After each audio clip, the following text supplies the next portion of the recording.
ini.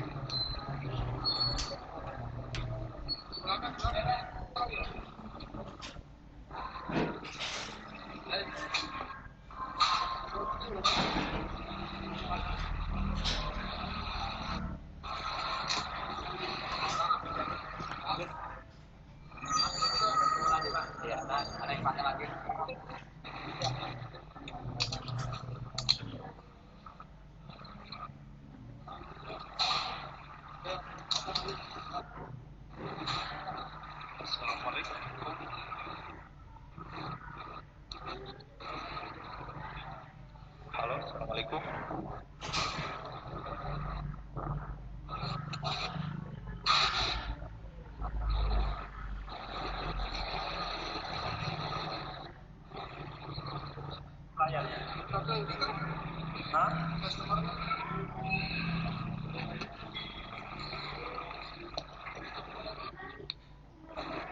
Assalamualaikum. Waalaikumsalam. Oh ya.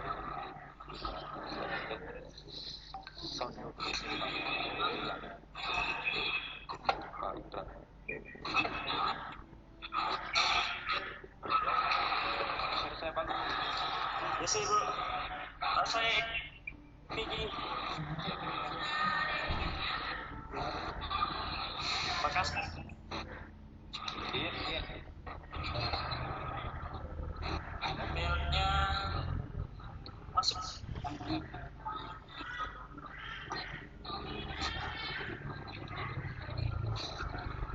Belum ada ini.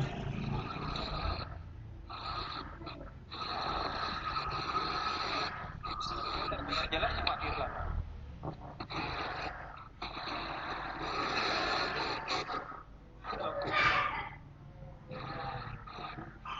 Iya, tak. Ya.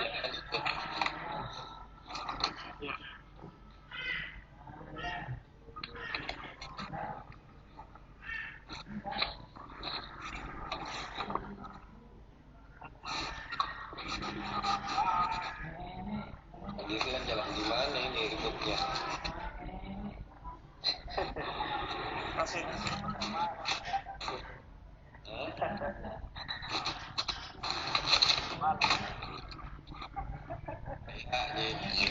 Atau jangan-jangan ibu kota juga.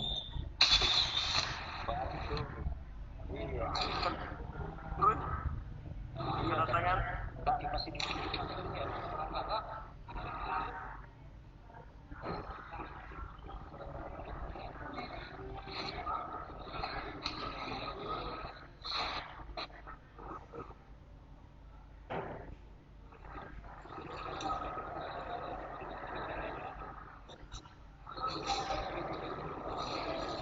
iya itu di Sari deh.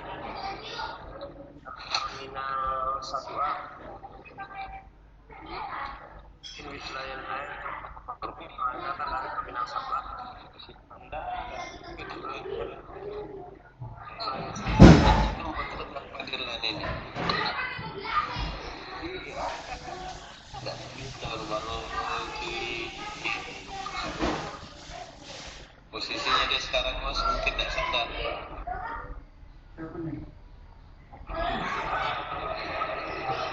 Itu datang itu kenapa dia tertinggal begitu? Ya.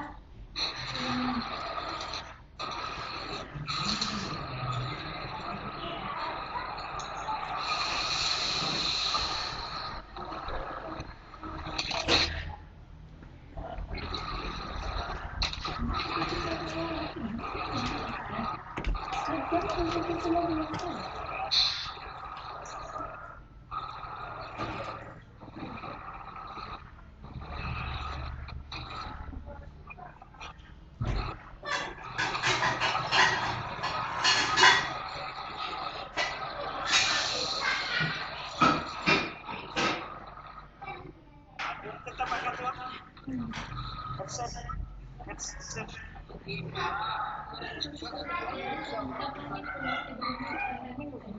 Berarti sabun.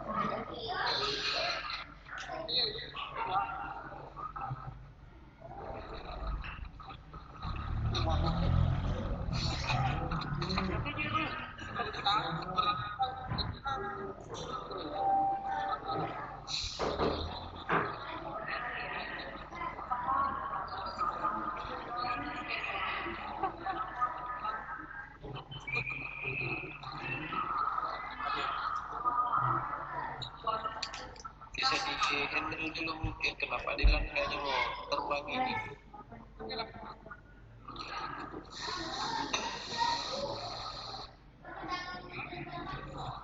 Ada Rahman mungkin bisa di Clubhouse dulu. Mantannya di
Ya, Assalamualaikum warahmatullahi wabarakatuh. Selamat malam Bapak Ibu yang sudah bergabung.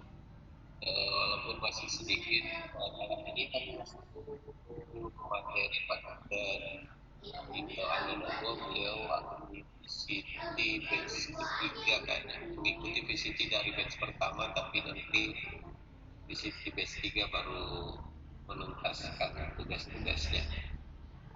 Kabar terakhir beliau sementara perjalanan antar keluarganya.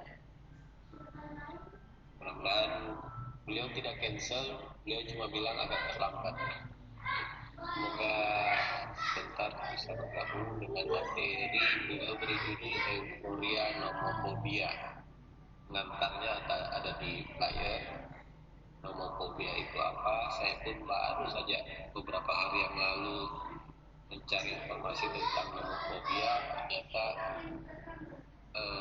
materi yang sangat-sangat kekinian menurut saya, yang perlu kita tahu detailnya dari dokter yang dijuluki dokter literasi digital untuk di area Makassar.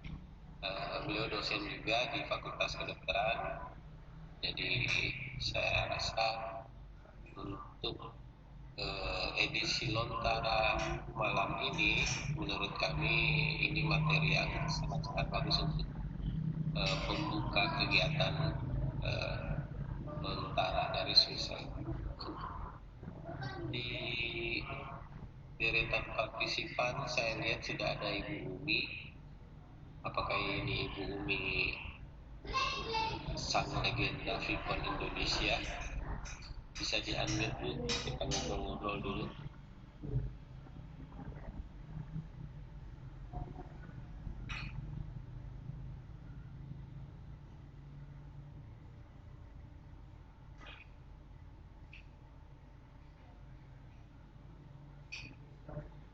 Atau yang lain, Bapak Ibu yang lain, kita boleh open mic, kita ngobrol-ngobrol bebas dulu sambil menunggu narasumber kita bergabung.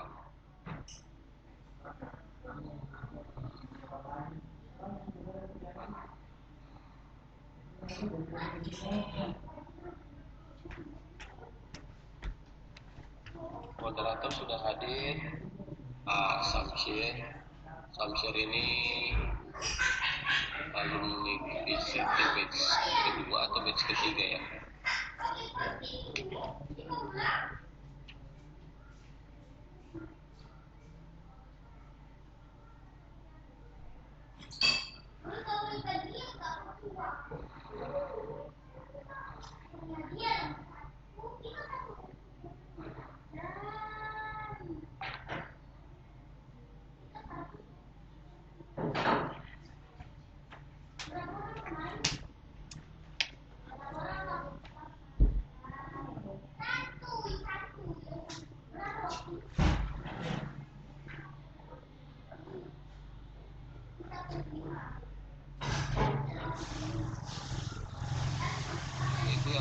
ada di room boleh ngobrol bebas dulu, silakan open mic. Kita masih menunggu kehadiran narasumber. Kabar terakhirnya masih di perjalanan.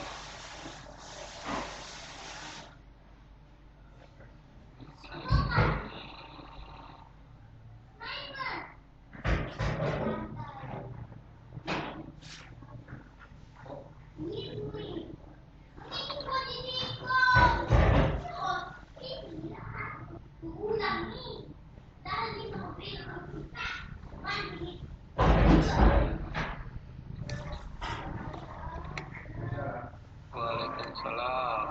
Ini kayaknya suara orang apakah? Iya masih sepi. Tadi saya menyapa ibu ini kayaknya belum nonton. Kondisi sudah sehat bu? Masih lemes, masih belum ini sih. Tapi badan turun 5 kilo. Diet tak ini tak terkira. Jadi dibalik Penul asing ya.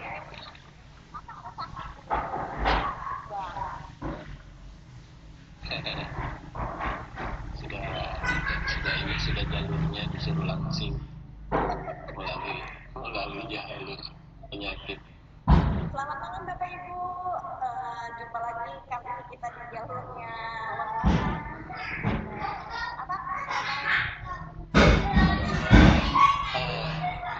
Iya itu tagline-nya, tapi kepanjangan dari Lontara itu Learning Online Nusantara. Learning Online Nusantara. Lontara kan yang setahu mungkin masyarakat umum tahu Lontara itu aksara khas Bugis Makassar, aksara. Jadi kami ambil itu sebagai standar saja sebagai literasi zaman kini lah, literasi virtual, literasi digital. Aksara kan sebagai lambang literasi seperti itu. Literasi zaman now. Iya, jadi mirip-miripkan saja lah untuk kepanjangannya dan yang Nusantara seperti itu.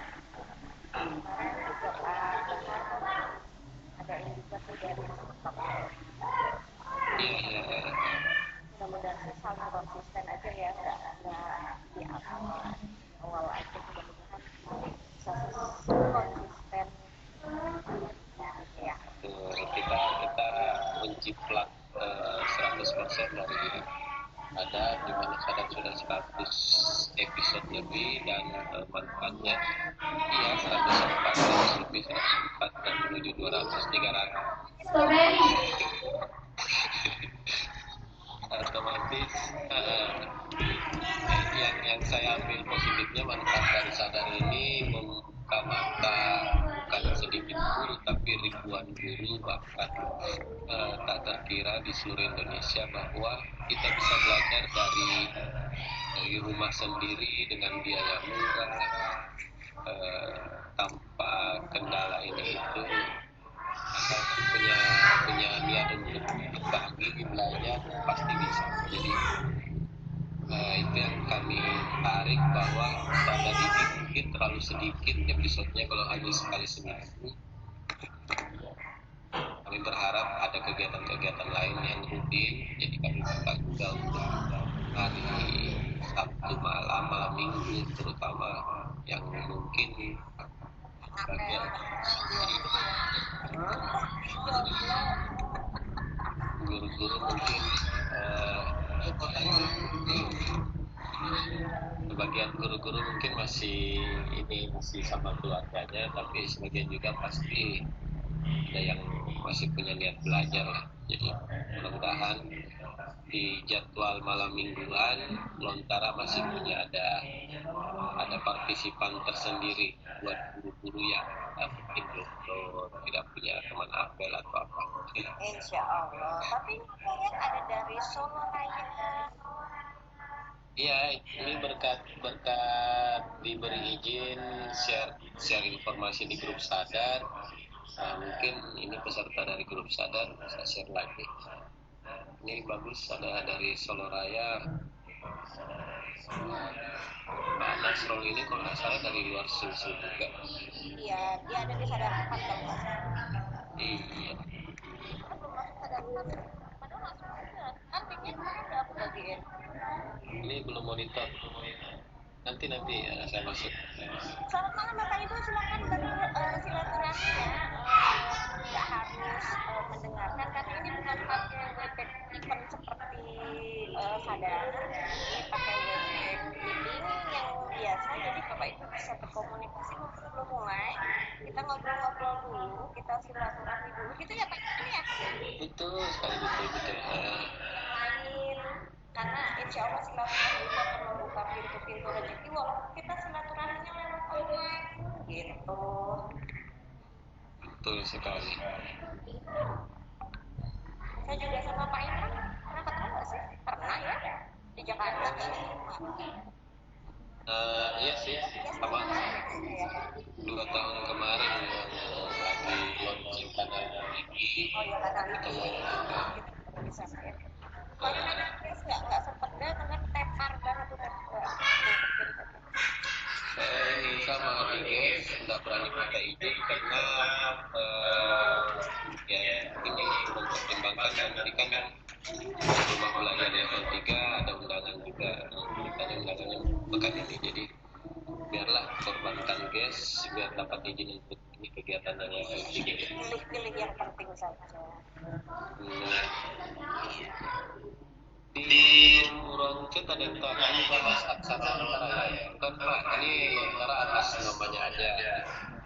Kita nggak bahas aksaranya. Tapi ide awalnya untuk membuat multi kontes sendiri untuk Sulsel itu memang karena keterbatasan guru bahasa daerah di Sulsel, sedangkan ada perbu untuk pembelajaran bahasa daerah. Jadi rekan-rekan alumni VCT batch 2 dan 3 kemarin itu kita kumpul satu grup, apakah nanti ada yang bersedia bawa materi ini untuk peserta didik. Jadi bukan untuk guru-guru lain, tapi untuk peserta didik mengisi kekurangan guru bahasa daerah di Sulsel. Tapi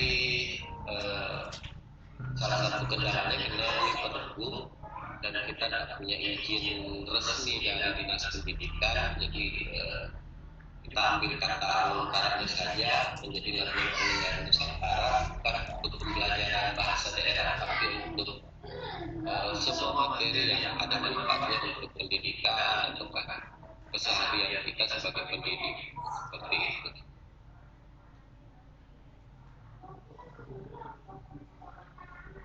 Untuk belajar bahasa daerah nanti alumni VCT banyak yang bisa mengajar bahasa daerah, yang paham aksara lontara dan lain-lainnya itu. Kayaknya biar agak interaktif, jangan pakai chat, nyalakan mic-nya biar Bapak Ibunya bisa berkomunikasi. Kan toh nggak banyak, jadi nggak. Silakan nyalakan mic-nya Bapak Ibu. Komunikasi kayaknya akan lebih interaktif. Ya, Bapak Ibu jangan terpaku dengan Sadar ini ya. Kalau Sadar ini event ya Pak Imran ya, membedakan. Iya. Jadi karena Sadar ini sudah mulai di atas 250, kita nggak mungkin pakai website itu karena roaming banget, makanya kita pinjam roomnya PSAN dan pakai gangguan audio. Tapi kalau ini belum nyampe 50 nggak akan ya Bapak Ibu ya, ayo jangan lewat chat dong, nyalain mic-nya. Ayo nyalakan mic-nya Pak Armi, Bu Armi ini. Nyalakan chat-nya kalau mau menyapa Bu. Yang lainnya juga silakan boleh nyalakan mic-nya, nggak usah lewat ruang chat. Kita masih santai. halo. Ini Bapak ya, ya saya pernah ke Belanda yang duduk di depan hotel sampai kehujanan karena nggak tahu ternyata itu hotel enak. Kita kayu gitu ya. Iya, yang pas yang rekor muri Sulsel itu. betul, rekor muri Bu Umi dapat jatah di tanah Melati. Berarti ya di depan hotel apa gitu kan? Oh, suruh berarti nanti aja duduk sambil nunggu hujan gitu ya. Besok paginya baru datang ke panitia. Ibu kenapa nggak masuk? Saya nginep di sini. Saya pikir saya nginep di rumah saudara kan? Untuk saya.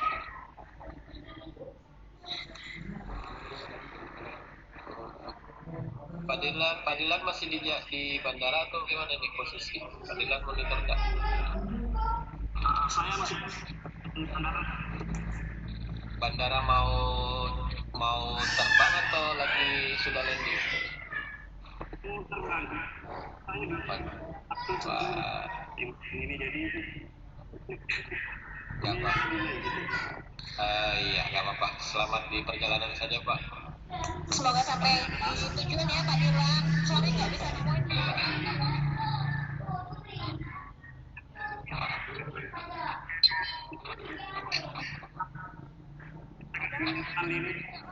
Ada Pak Purta datang dari Maluku. Purta, aduh nggak bisa nemuin.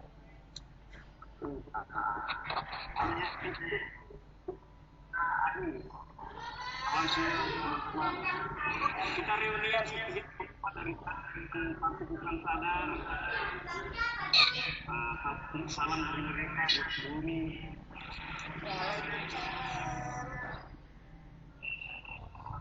Padahal pengen ketemu tapi apa daya, aduh badannya drop.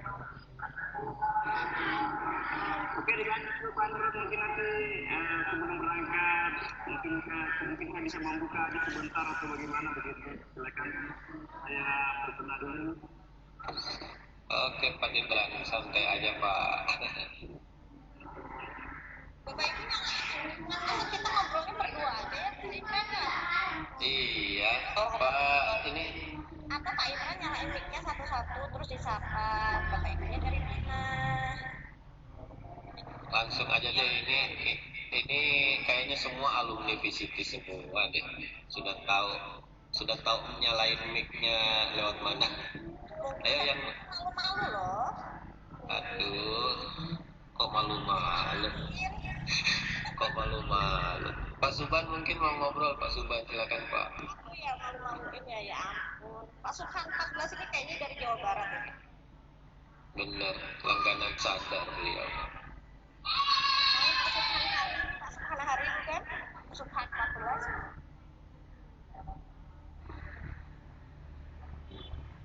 Tidak ada yang mau. Ini Indranus siapa? Indranus, silakan. Silakan ngobrol, Pak. Banten, Pak. Dari Banten. Dari Banten, oh Ibu ternyata. Silakan, Bu.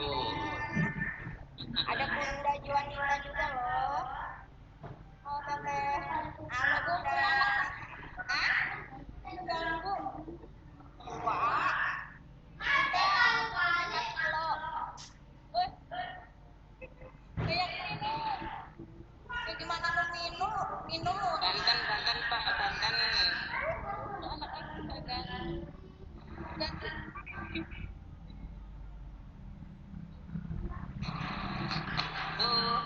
Ya, Bunda dari Banten, dari SMP, SMA, SD, SMP. SMA Negeri 1, Bu. SMA Negeri 1 Serang. Oh, Serang. Kenal ya, Bun? Oh, sudah dong, Bu Umi. Aduh, saya mau deh, mau. Nah, itu tuh soal aksara. Maaf. Kalau tadi Bapak yang ini dari itu Pak Imran? Pak Imran, itu Pak ada grup tersendiri khusus aksara itu di Telegram. Kalau lontara itu ketik saja aksara lontara, nanti di situ banyak para ahlinya. Oh, benar. Nanti Membahas tentang aksara ya. Intinya kan tadi katanya banyak kekurangan Oh iya. guru yang bisa terutama. benar. Kalau aksara itu Saya sendiri dari Solo, tapi mengikuti grup aksara itu hampir 7-8 grup, Pak. Jadi nggak hafal aksaranya, tapi apa letak hurufnya.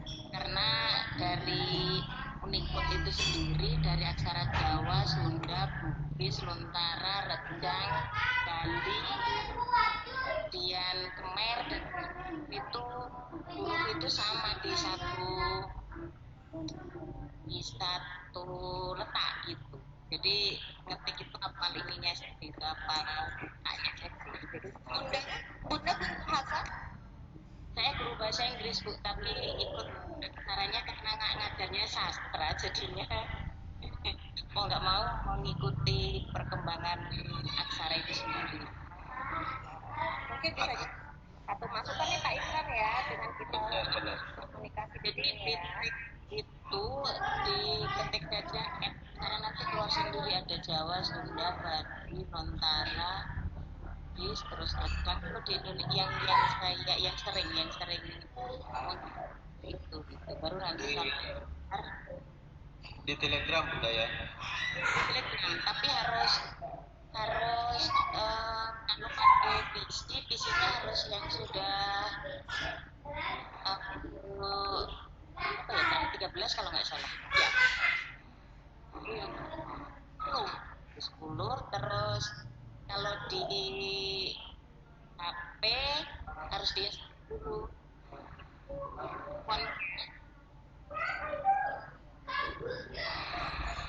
Aksara Lontara ini ada 46 anggota grupnya. Coba gabung nih. Oh, kalau jadi harus di ini dulu Pak, harus di apa namanya?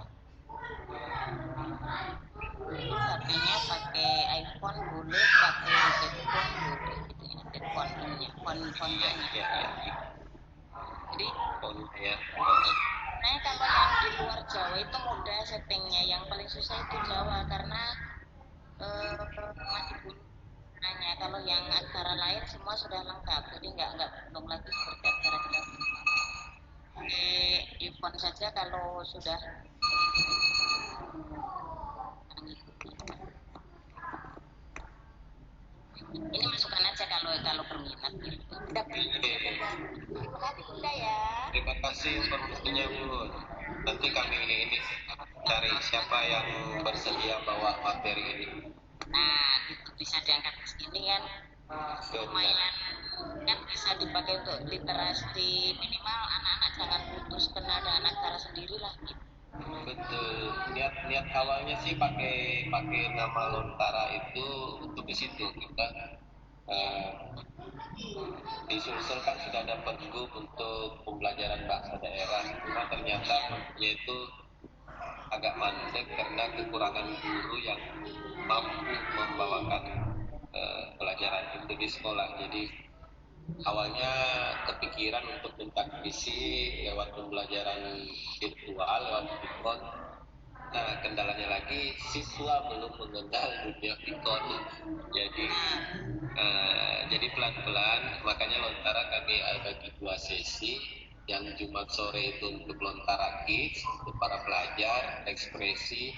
Tidaknya mereka pelan-pelan, lambat laun mengenal dunia Webex, dunia Vicon. Nanti kalau sudah banyak yang kenal itu, barulah kita mulai pembelajaran betul-betul yang mata pelajaran yang mereka butuhkan di sekolah, termasuk tadi bahasa daerah yang sudah ada pergubnya tapi kekurangan guru. Iya betul. Ya anak-anak sekarang kan media untuk HP kan sudah bagus Pak, jadi lebih gampang dari sana, jadi langsung masuk ke aplikasi. Itu bisa belajar dari situ. Kita buat grup sendiri satu kelas. Kebetulan karena saya dari Solo ngajar di Serang, otomatis mereka juga nggak kenal, makanya mas sekedar misalkan chatting iseng gitu, ditunjukkan HP-nya, kita anak juga ada yang tertarik. Benar. Iya. Itu saja. Makasih informasinya Bu. Oke, ini semakin bertambah. Yang mau open mic silahkan. Kita masih menunggu Pak Dokter Tito untuk membawakan materinya. Beliau belum ada kabar terbaru lagi ini. Abi. Mudah-mudahan segera bisa bergabung ke Abi. Kalau Solora atas nama Solora yang Abi. siapa ya? Boleh Siapa ya? perkenalkan diri? Itu bocil 5 itu, tapi nggak tahu siapa ya.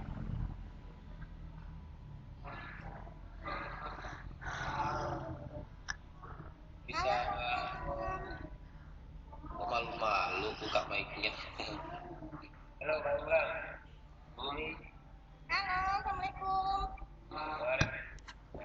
Gimana kabarnya Bumi? Sehat banget sih, tapi lebih baik lah dari kemarin. Kita tebak-tebakannya. Berarti Siapa belum namanya? begini yang warna. Suaranya familiar banget tapi Suaranya familiar, cuma siapa ya? Mereka begini warna merah, warna hitam. udah dikasih asinan beneran. Online. Nggak offline.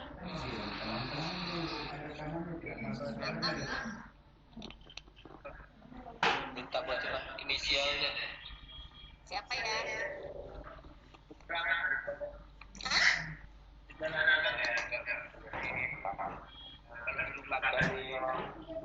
Tapi suaranya familiar beneran. Sorry kalau ini Pak, siapa ya? Iya, saya.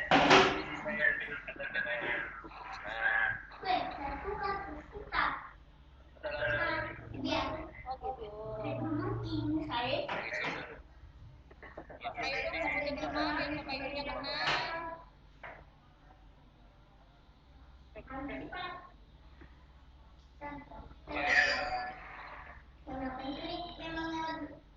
Mira kenalin nama.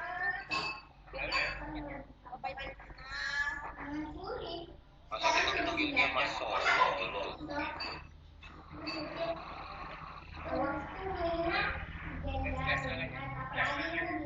Dengan siapa ya? Tapi kalau mau disibukan, kamu nggak bisa bersibukan. Saya ini tadi ada mobilnya, dia sibukan. Itu yang bunyi, bocah. Kita sampai mungkin kalau nggak kedengaran Pak Imran. Iya. Pak Bukan. Saya Dari atas nih. yang punya rumahnya Pak Abdurrahman. Abdurrahman dari Pak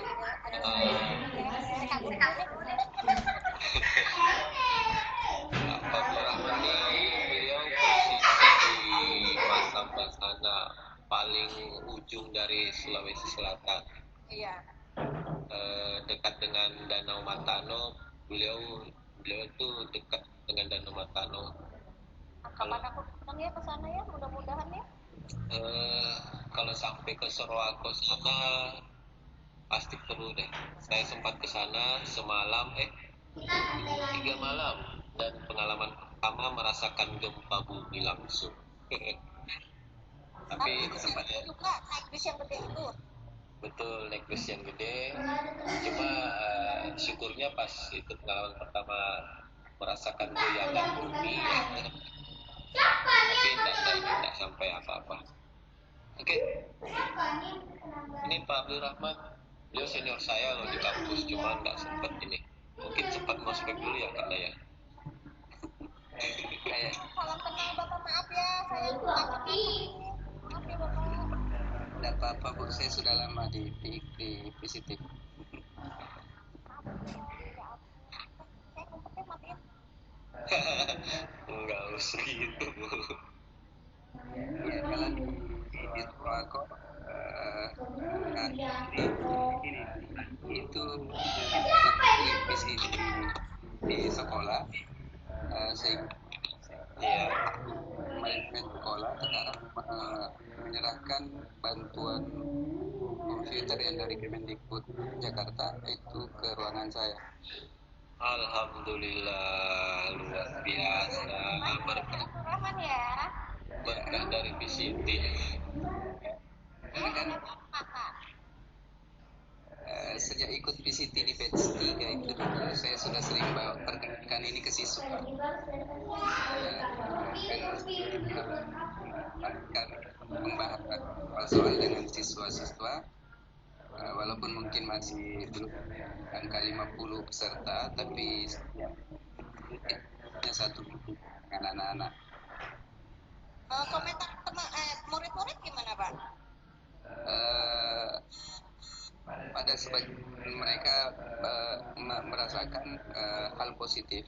Orang tua juga menyambut positif karena mereka bisa di rumah mendengarkan penjelasan sambil interaksi dengan saya. Orang tua merasa nyaman karena itu anaknya tidak keluar lagi. Jadi belajar ya di rumah ya. Bisa terpantau anak-anaknya. Salah juga alasan sehingga saya berusaha membuat mereka masuk ke rumah pada saat malam Sabtu itu, karena kebetulan kami hanya 5 hari kerja, 5 hari, jadi Sabtu Minggu anak-anak biasanya sebelumnya mereka asik dengan gadgetnya sambil bermain Facebook apa dan sebagainya. Ketika malam Sabtu mereka cari tempat, kemudian duduk sama-sama mendengarkan penjelasan. Mantap bahwa guru yang melektisiti di YPS Sekolah sudah banyak. Ada beberapa di SMP itu sudah ada 5. Kemudian mudah-mudahan mereka bisa masukkan semua tugasnya, karena kebetulan beda. Saya di Gorontalo, sementara teman-teman yang lain itu di Sulsel 2 peserta.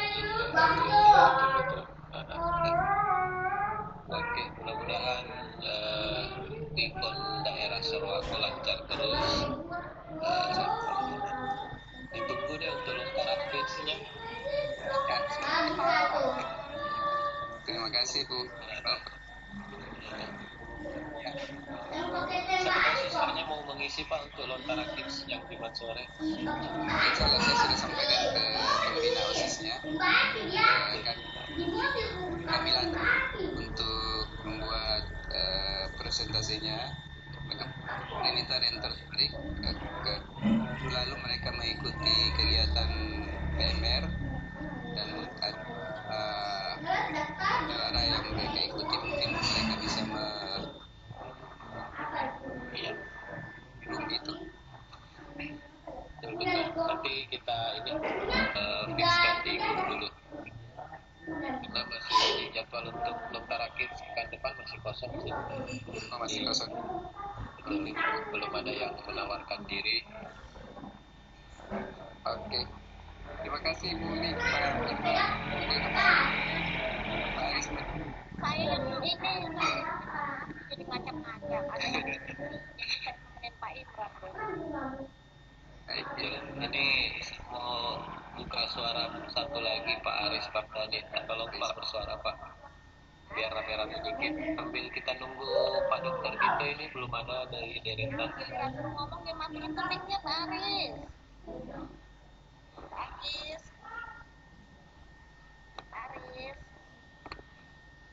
Tuh sudah open mic ya. Silakan Pak Aris. Dia suka ngumpet di kolong meja. Apa ini saya lost tadi. Silakan ngobrol-ngobrol lah kita ini. Ngobrol bebas. Ngumpet di kolong meja takut ya.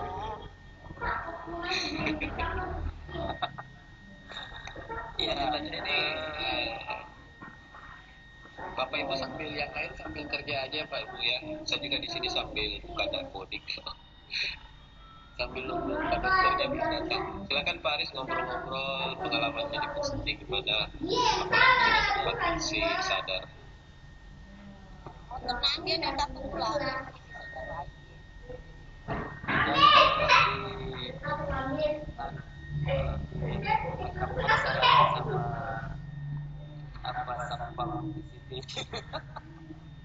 Sudah dijadwalkan kita kepaksa. Saya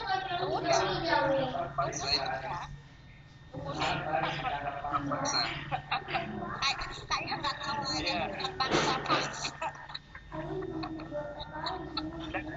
Kebetulan ini saya lagi kopdar santai nih sama beliau, sama Mas Sabtu. Saya lagi di rumah beliau ini. Mas Sabtu.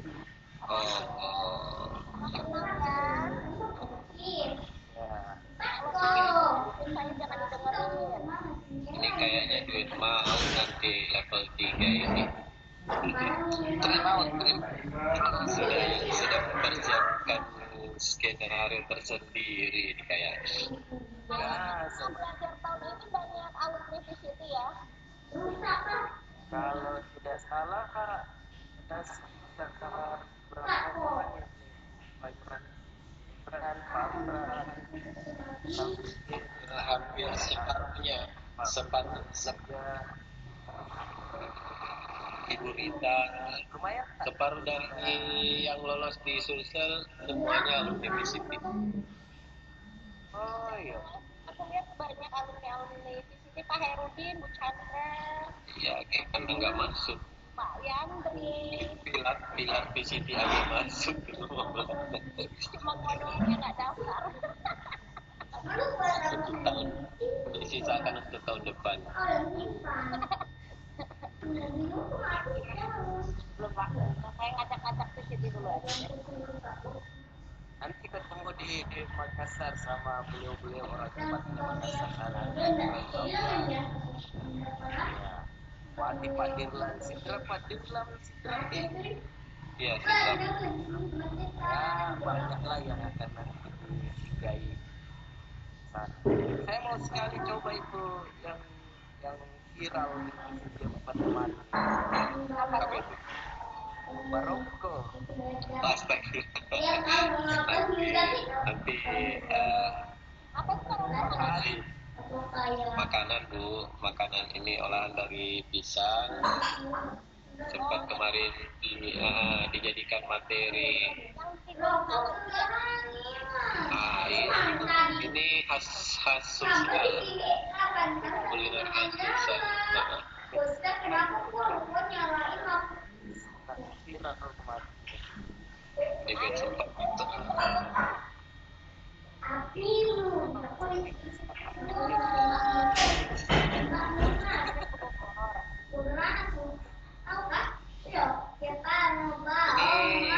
Bu Fatma angkat tangan, mau ngobrol Bu, silakan Bu. Fatmawati. Ngobrol aja Bu. Ini mudah-mudahan nggak ada kendala apa-apa oleh narasumber. Nggak coba Sudah saya hubungi, beliau kayaknya lagi bawa kendaraan jadi nggak angkat, tapi Bapak Ibu sebentar lagi ya. saya pribadi sebagai apa sih di Lontara, tapi yang mewakili tim Lontara mengucapkan terima kasih kehadiran Bapak Ibu di Lontara edisi pertama ini. Mudah-mudahan berlanjut ke edisi-edisi berikutnya. Mohon sudah lebih setengah jam kita menunggu materi. Mudah-mudahan tidak ada kendala apapun yang Masih belum bisa kita kadang nggak bisa aja. Bisa dikotak. di otak saya sih gitu. Kalau bisa Pak Aris deh, ini mumpung Pak Aris dengan Pak Samsir lagi di satu lokasi yang sama. Makanya kita tembak aja. Nggak usah ketawa. Materi yang ringan aja Pak Aris, Pak Samsir. Kalau saya sih mau todongnya bocoran untuk level 3-nya ini apa sih skenario yang disiapkan di sana. Sih, dengar suaranya. Kalau ya, mohon maaf ini dari tadi monitor kebetulan juga jaringan tadi masalah pas muncul Pak Arif baru pasang jaringan jadi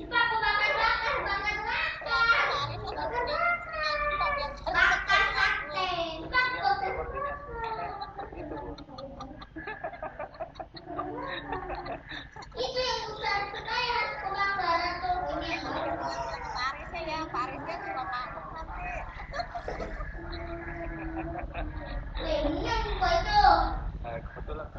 lagi di luar, lagi dari posisi untuk ini supaya jadi stabil. Tadi yang Paris saya masuk lagi di rumah. Kebetulan saya juga lagi buat daftar hadirnya Pak Aris sudah sempat ini naik. Saya selalu bawa tower di sini. Selalu bawa tower.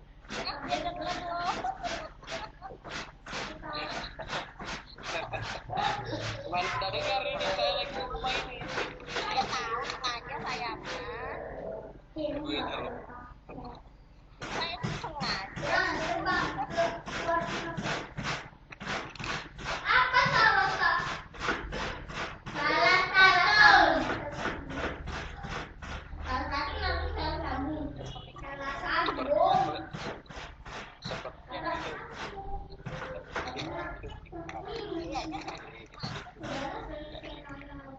Pak Imran kan bicara ke sini. Dokter Tito belum monitor.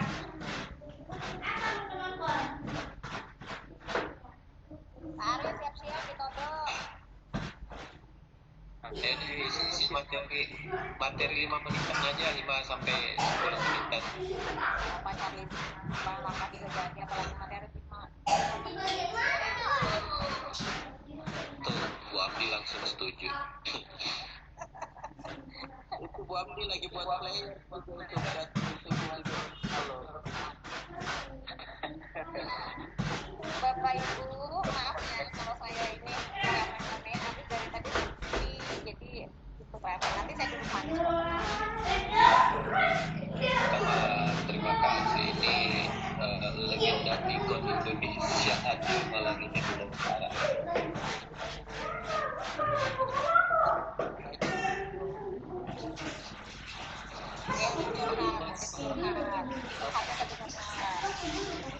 Yang disuruh bangun apa itu? Ketik curhat. Ternyata baiknya masih aku. Materi buat barongko aja deh, biar Bu Umi nggak penasaran barongko itu apa. Ini biar teman-teman yang dari luar.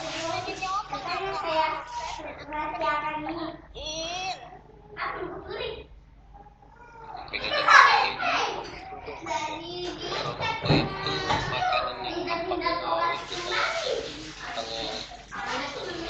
Kalau dimasak langsung ini, kalau sudah masak mungkin bisa awet cuma semalam. Seperti itu. Ya agak ini kue basah gitu. Kue basah bukan Bukan. Jadi untuk banyak harus Makassar. Betul. Ngerti orang Jawa itu Makassar. giliran aku ke Makassar nggak ada. Ke Makassarnya cuma cari foto. Makan coto. Ketemu itu makan coto pulang-pulang kepalaku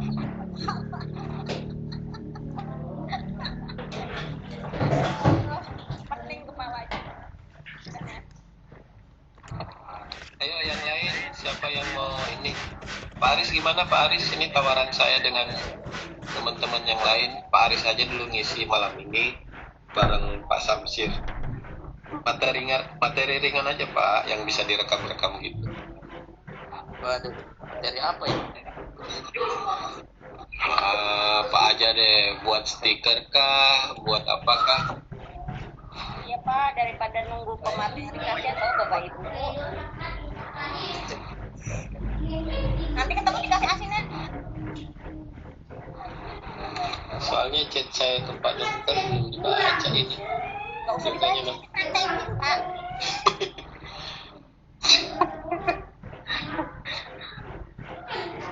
Apa nggak usah dibaca Pak? Dipraktekin ya. Dibuka dulu aja Kak Imran. Udah siap tuh Pak Arisnya. Yang tugas sih sebenarnya Pak Samsir dengan Pak Dirlan nih. Saya cuma handle sementara karena Pak Dirlan. Samsir silakan. Gimana Samsir? Oke siap. Oke.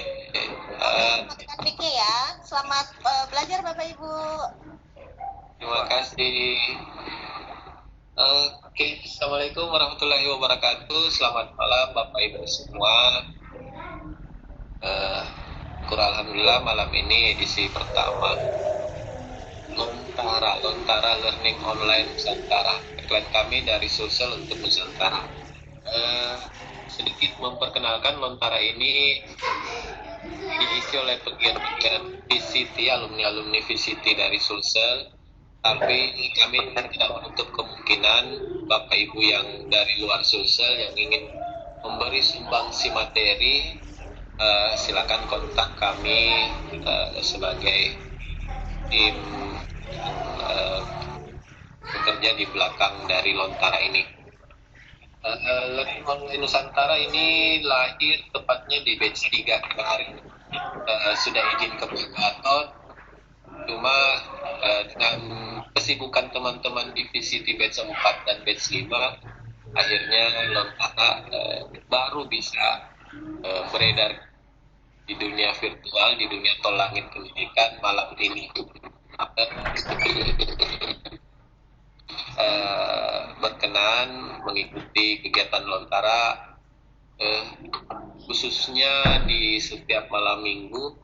Untuk siswa-siswanya, jika Bapak Ibu sudah memperkenalkan dunia WebEx ke siswanya, Lontara hadir untuk peserta didik kita di Jumat siang, Jumat sore jam 14.00 waktu Indonesia Tengah.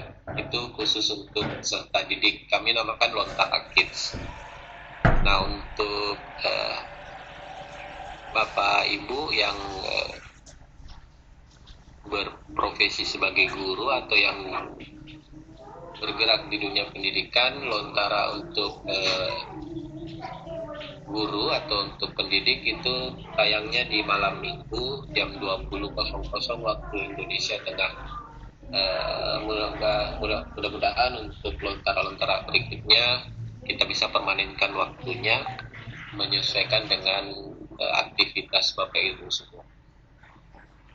Oke, untuk malam ini sebenarnya pemateri kita Pak Dr. Dito Anurogo, beliau dosen Fakultas Kedokteran di Makassar, akan membawakan materi dengan judul Euforia Nomofobia, di mana nomofobia ini yang kita tahunya sebagai kecanduan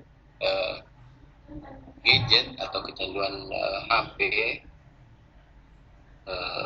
akan dikupas tuntas oleh beliau. Tapi sayangnya sampai sekarang beliau belum bisa monitor karena izin terakhirnya ke tim Lontara itu untuk mengurus keluarga. Beliau izinnya agak terlambat bergabung karena ada urusan keluarga. Tapi malam ini saya serahkan kelanjutan acara ini ke Pak Samsir sebagai moderator yang bersedia.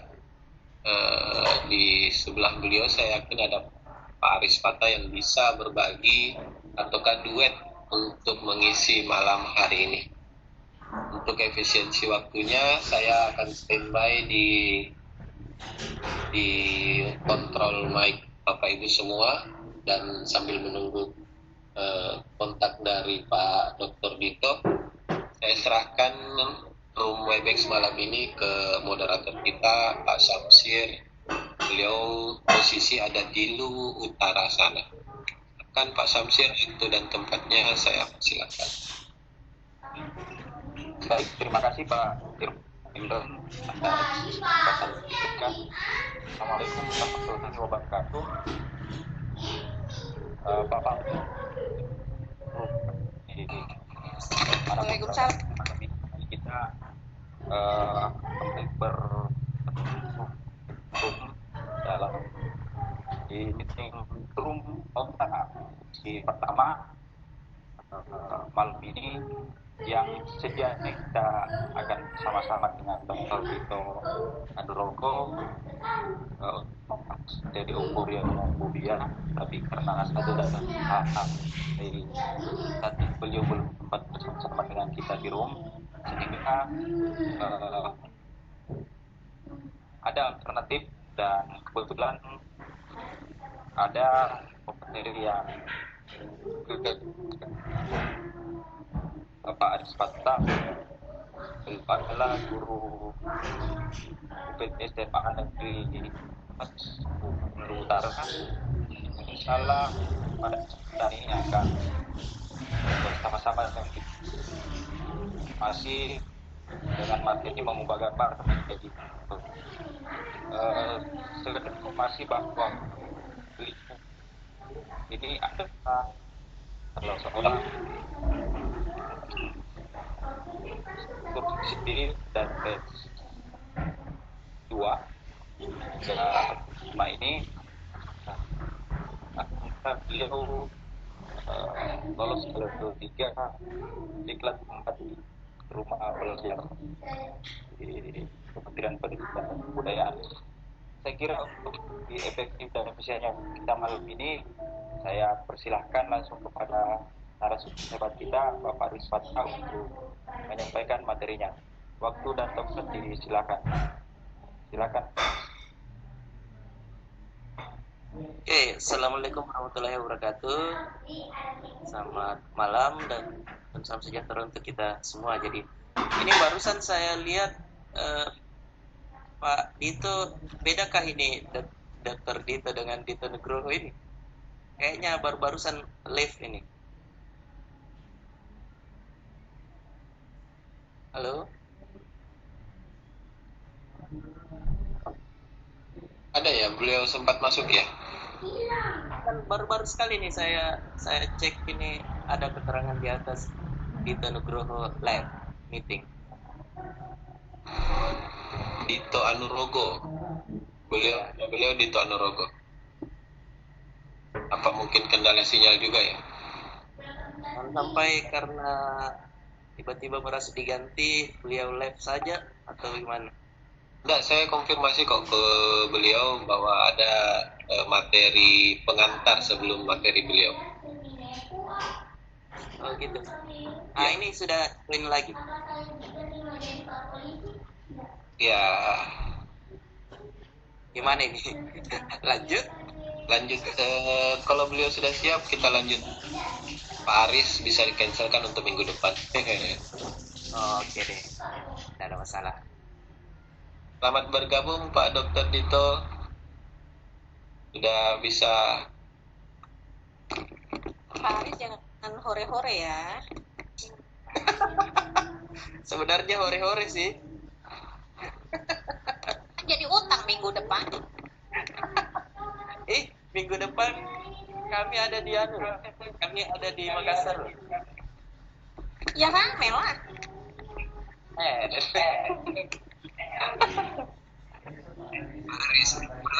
Aris. Ya, halo. Ya, Pak Aris malam lagi.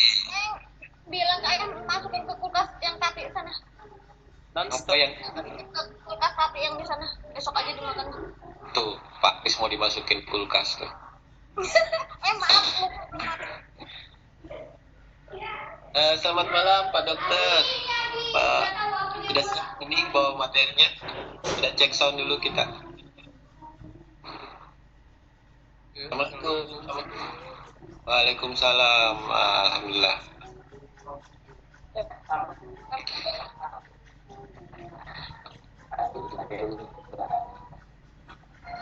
Gimana Pak? Kita bisa mulai ini? Masih mau mempersiapkan materinya mungkin Pak Dr. Dito.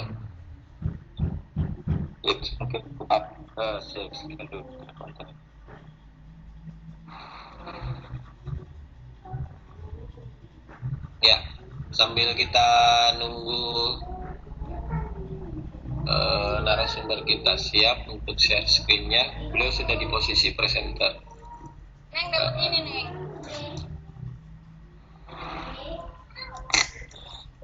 Mic-nya Dito itu belum diaktifkan kayak.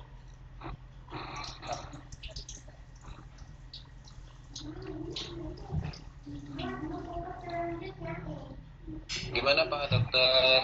Bisa cek sound-nya dulu? Apa yang aku tadi?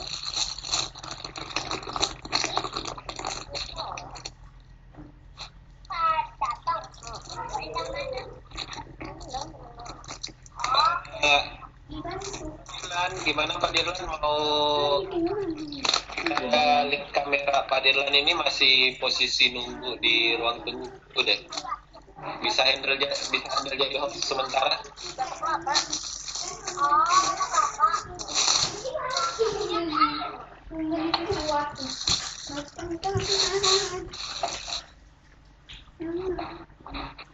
Pak Dirlan bisa jadi host enggak?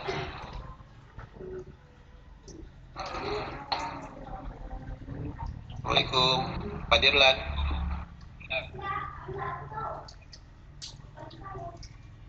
Sinyal di bandara bagus enggak untuk jadi host? Ya, halo Pak Dirlan. Pak Dirlan bisa handle jadi host? Lihat masih nunggu-nunggu aja. Nanti kalau memang sudah panggilan pesawat, dilempar aja ke Samsir atau saya. Baik, bro. Tak mengganggu nggak suara kalau saya yang host? Ya, kalau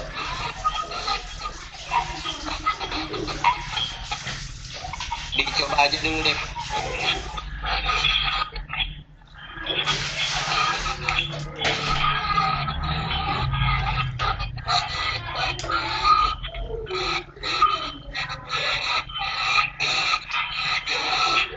Ini agak bising sih Pak. Suara di Pak Dirlan agak bising. Mic di Pak Dirlannya dimatikan, jadi nggak bising. Kan Pak Dirlan hanya kontrol audio kan? Iya. Saya lihat sih nggak pakai headset juga Pak Dirlannya. Jadi agak susah komunikasi. Riskan, silakan.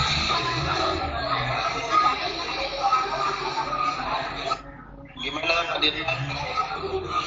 Bisa. Halo Pak Imran, maaf Pak Imran, tempat saya ini lagi rame. Mungkin saya mute aja saya. Oke. Lagi rame, lagi ada cewek juga di situ di sampingnya.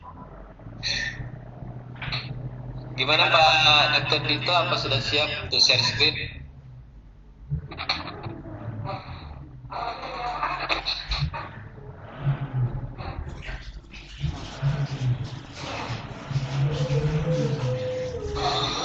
Assalamualaikum.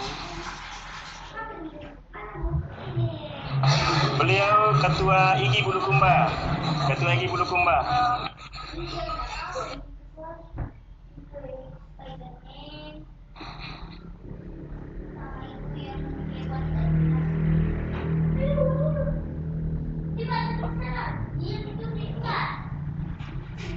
Ya, Assalamualaikum, selamat malam Pak Dr. Dito, gimana?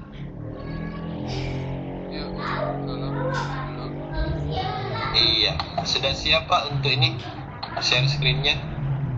Saya kunci layar ke Pak Dito. Ini manggilnya Pak Dito, Pak Dokter, Pak Dosen atau Pak apa sih? Maaf Pak. Pak Dito, oke. Pak Samsir. Pak Samsir gimana? Pak Samsir siap handle moderator? Ya, Pak.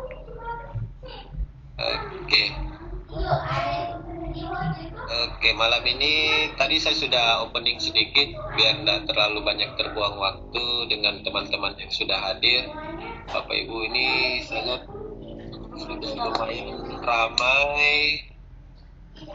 Untuk edisi pertama sih alhamdulillah lumayan ramai. Silakan untuk kelanjutannya Pak Samsir duet bareng Pak Dito untuk melanjutkan lontara edisi pertama kita. Silakan Pak, dilanjut lagi Pak Samsir. Assalamualaikum bersama dengan rekan-rekan seperti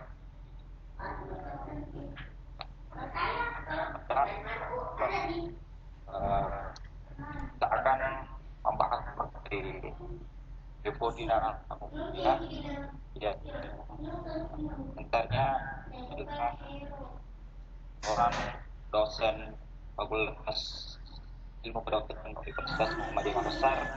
Beliau adalah Dr. Dito Anurogo MS. Beliau selain sebagai penulis buku, beliau juga dikenal sebagai dokter literasi digital.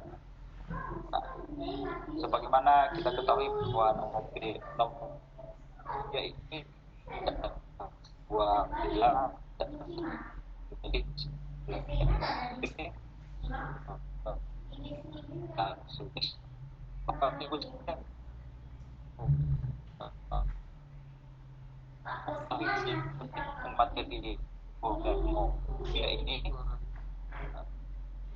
berikan kepada presenter hebat kita Pak Dr. Dito Anil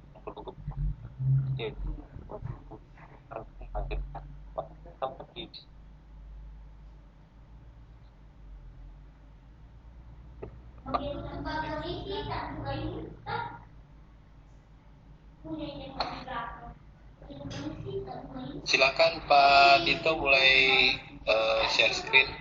Suara Pak Samsyir sebagai moderator agak putus-putus Pak, mungkin kendala sinyal ya. Tapi Pak Dito sebagai narasumber sudah dipersilakan untuk membawakan materi. Silakan Pak. Halo, Assalamualaikum warahmatullahi wabarakatuh. Waalaikumsalam warahmatullahi wabarakatuh. Ya, jadi ini mohon maaf karena saya tidak share screen, suara saja ya, tidak masalah ya.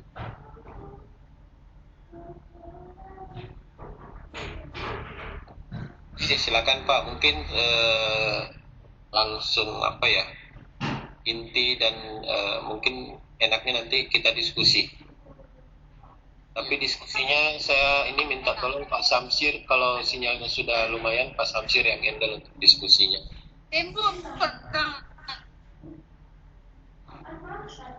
Siap, siap. Volume suaranya Pak Dokter untuk ditambah lagi.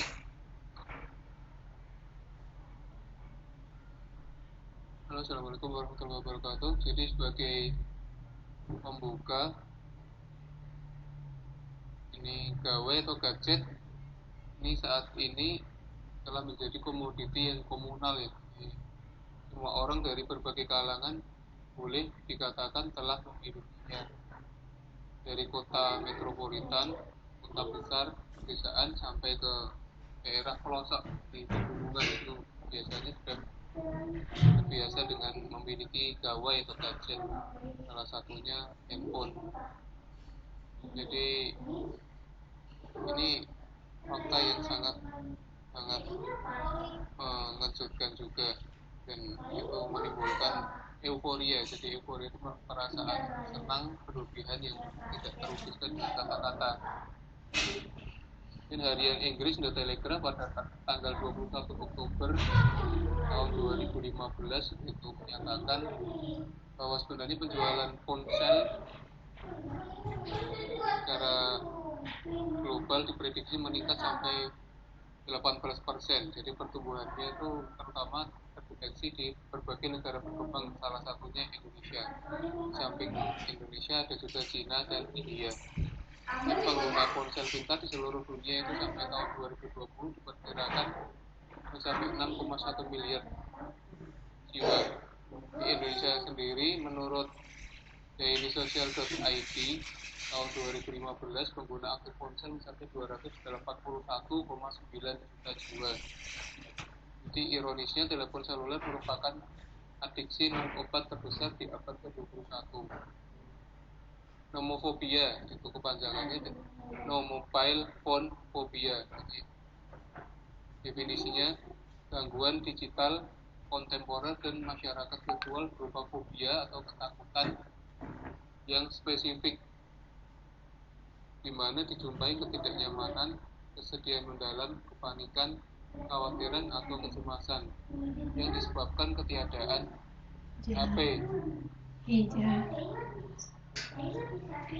atau ponsel cerdas atau telepon seluler, atau juga PC ya, personal komputer atau komputer personal, aplikasi atau peralatan komunikasi, teknologi virtual lainnya pada individu yang terbiasa menggunakannya.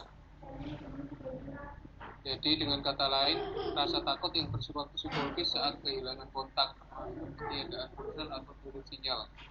Jadi secara singkat, nomofobia berarti ketakutan patologis saat jauh atau tersisih dari teknologi.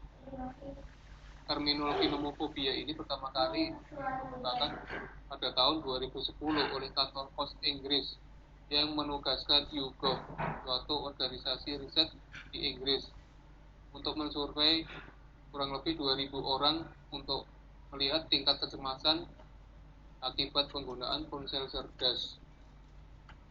Jadi penelitian ini berhasil menemukan bahwa sekitar 53% dari para pengguna telepon genggam di Inggris cenderung merasa cemas saat mereka kehilangan HP, kehabisan baterai, atau ketiadaan sinyal. Nomofobia ini terkait erat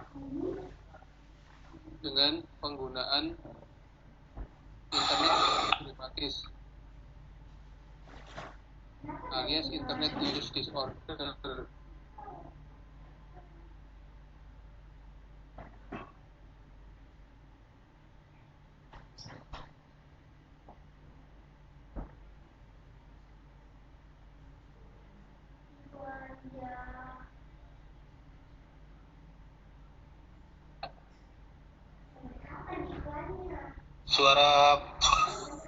Suaranya hilang, Pak. Oh, iya. Ya, sudah terdengar. Silakan Pak, dilanjut Pak. Jadi nomofobia terkait erat dengan penggunaan internet yang problematis. Istilahnya internet use disorder, di mana dikarakterisasi oleh penghamburan waktu yang berlebihan untuk hiburan atau entertainment di dunia online atau internet, sehingga menyebabkan preokupasi atau ketidakmampuan untuk melakukan diskoneksi, akhirnya menimbulkan konflik dengan diri sendiri atau orang lain. Kita bahas tentang aspek epidemiologinya. Jadi terdapat beberapa riset terkait nomofobia dari para pakar. Mick dan Fournier di tahun 1998 itu menemukan bahwa pelajar sekolah itu memakai lebih dari 9 jam per hari untuk gawai, yang kemudian memicu munculnya adiksi. Inilah simulakra teknologi, membebaskan sekaligus memperbudak, membebaskan manusia dari dunia nyata, kemudian mengikatnya ke dunia maya atau dunia virtual. Kecanggihan teknologi komunikasi ternyata juga berefek negatif terhadap kesehatan. Jadi ini menurut Sharma dan kawan-kawan tahun 2015, radiasi elektromagnetik energi rendah yang diterima selama penggunaan ponsel cerdas atau smartphone menyebabkan perubahan struktural dan fungsional di tingkat seluler yang memicu abnormalitas atau ketidaknormalan sel di dalam sistem susunan saraf pusat dan auditori atau pendengaran. Senada dengan riset itu, Josh Desola Gutierrez dan kawan-kawan pada tahun 2016 mengemukakan bahwa penyalahgunaan ponsel cerdas berakibat munculnya beragam gangguan kesehatan, misalnya nyeri otot, kemudian kekakuan gerak atau rigiditas, sindrom penglihatan komputer dengan tanda dan gejala misalnya kelelahan, mata merah, kering, penglihatan kabur, dan iritasi di mata. Kemudian ada ilusi taktil dan auditori. Ada yang dinamakan juga tenosynovitis de Quervain atau nyeri dan kelemahan ibu jari serta pergelangan tangan. Riset di Inggris tahun 2008 yang mengikutsertakan lebih dari 2.100 orang berhasil membuktikan bahwa 53% pengguna telepon genggam ini ternyata menunjukkan kecenderungan nomofobia. Kemudian Aukner dan Hacker pada tahun 2011 berhasil menemukan hubungan signifikan antara penyalahgunaan telepon seluler, stres kronis, stabilitas emosional, dan depresi pada perempuan muda. Kemudian riset yang dilakukan oleh Tavolasi, MP dan kawan-kawan pada tahun 2015 mengemukakan bahwa 1 dari 3 mahasiswa perempuan di Prancis mengalami nomofobia. Problematika ini terkait erat dengan insomnia dan adiksi siber. Jadi insomnia itu gangguan tidur yang bisa berupa tidak bisa tidur atau bahkan mengantuk, dan adiksi siber itu ketagihan di berselancar di dunia maya atau ketagihan gangguan internet. Selain siber atau internet, para ahli telah lama mengidentifikasi berbagai perilaku adiksi patologis di kecanduan yang bersifat penyakit, misalnya adiksi makanan, belanja, pekerjaan atau workaholic, video games, olahraga, dan online seks. Survei AIMC pada tahun 2015 mengemukakan bahwa kurang lebih 91,8% para pemilik telepon genggam menggunakan ponsel cerdas mereka untuk menjelajahi web. 63% diantaranya merupakan pemuda berusia kurang dari 18 tahun. Berkenaan dengan waktu penggunaan telepon genggam, sebagian besar para pengguna mengecek telepon genggam mereka beberapa kali per jam. 25% melakukannya setiap 30 menit dan 20% setiap 10 menit. Sebagai tambahan, kebiasaan melihat HP pertama dan terakhir mereka lakukan saat bangun tidur dan sebelum tidur. Kemudian penelitian Sharma tahun 2015 menunjukkan fakta yang mengejutkan. Prevalensi nomofobia mencapai 73% dari 118 mahasiswa Fakultas Kedokteran di India Utara, dengan efek samping berupa lesu dan pusing dialami oleh 61% mahasiswa. Hal ini senada dengan penelitian yang dilakukan Pak Fitra dan kawan-kawan pada tahun 2015. Beliau bersama tim mengemukakan bahwa penggunaan media sosial dan ponsel oleh para mahasiswa kedokteran mengembangkan perilaku adiktif. Terbukti 93% dari mereka suspek atau cenderung menderita nomofobia, bahkan mengikutsertakan HP saat mereka tidur.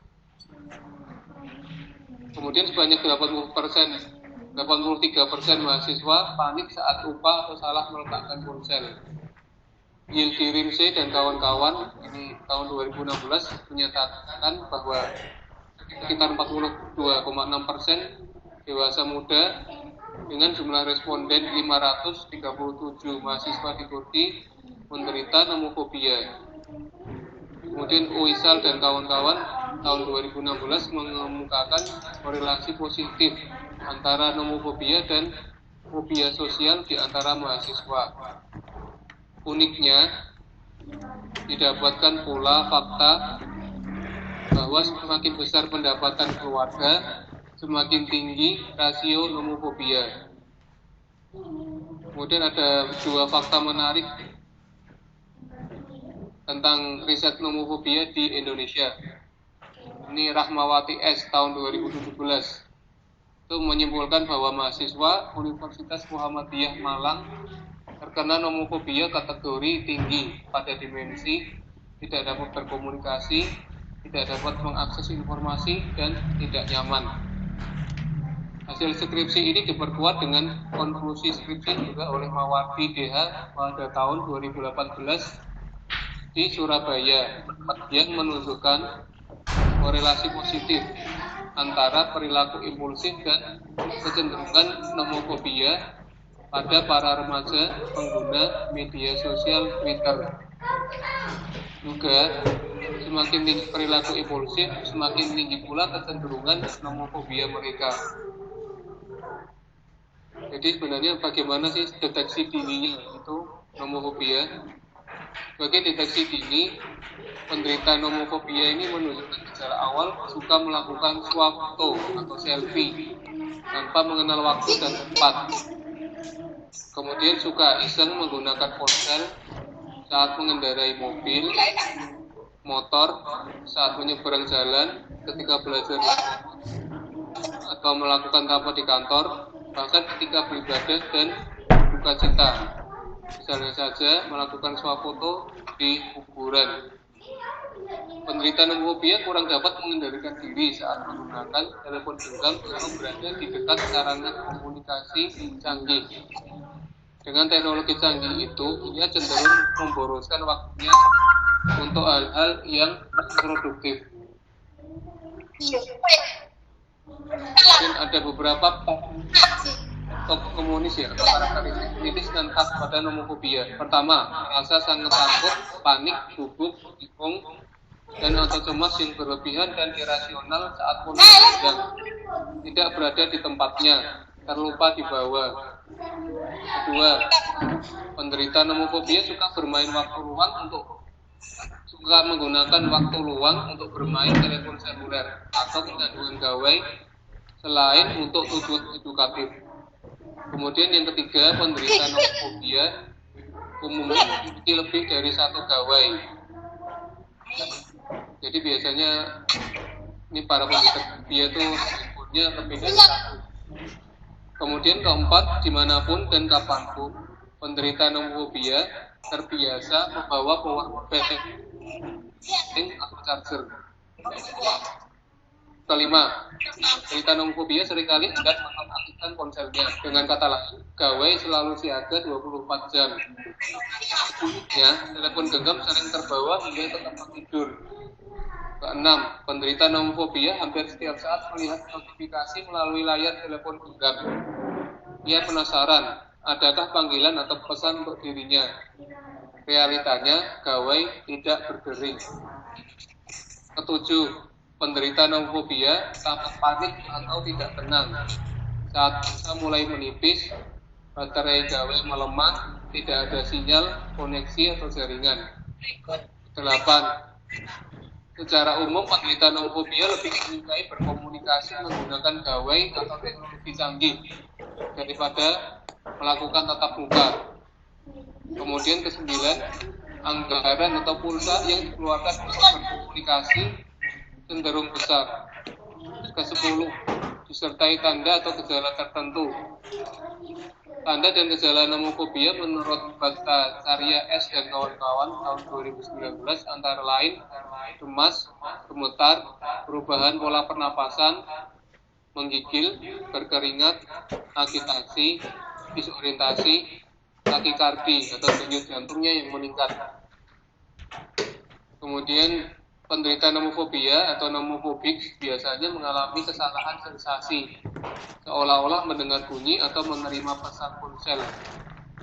Fenomena ini di dalam dunia kedokteran disebut sebagai adiksi ponsel, mobile phone addiction, smartphone addiction disorder, brain CT, phantom ringing, sindrom vibrasi fantom, hypofibrochondria, Fox alarm, XDT, tekstafrenia, dan teknofobia atau fobia akibat kemajuan teknologi. Bagaimanapun juga, diagnosis nomofobia hanya dapat ditegakkan oleh tim multidisipliner yang terdiri dari psikiater, neurolog, dokter umum, dan psikolog berdasarkan kriteria DSM-5, yakni Diagnostic and Statistics Manual of Mental Disorder, edisi kelima. Jadi sebagai penutup, ini kajian nomofobia telah memasuki ranah publik yang multidisipliner dari para pakar kesehatan, komunikasi, perilaku, kognitif, neurobiologis, antropologis, psikologis, dan beragam disiplin ilmu lainnya. Oleh karena itu, tata laksana yang digunakan sebagai tindakan solutif dan preventif juga perlu dirumuskan secara holistik dan komprehensif. Tentunya dengan mempertimbangkan dimensi personality serta berbagai perbedaan. meliputi sosiodemografis, usia, gender, status edukasi, geografis, kultural, dan ekonomi. Mungkin demikian yang bisa saya sampaikan. Bila ada yang ditanyakan atau didiskusikan, dipersilakan. Baik, terima kasih Pak Dr. Luar biasa atas materi yang disampaikan. Harap bahwa kesempatan ini, karena terkait dengan materi yang disampaikan oleh presenter kita malam ini sangat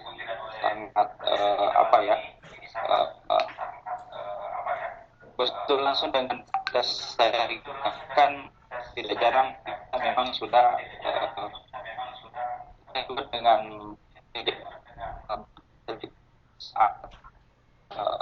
lebih aktif menyambangi HP kita, membuka sebelum bangun tidur pun selalu itu yang menjadi aktivitas pertama kita, sehingga disilakan pada itu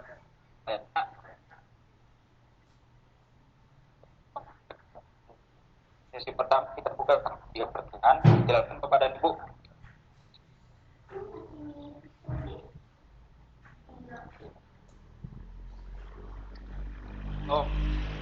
Bapak yang ingin mengajukan mic-nya untuk mengajukan pertanyaan kepada Bapak Dr. Dito.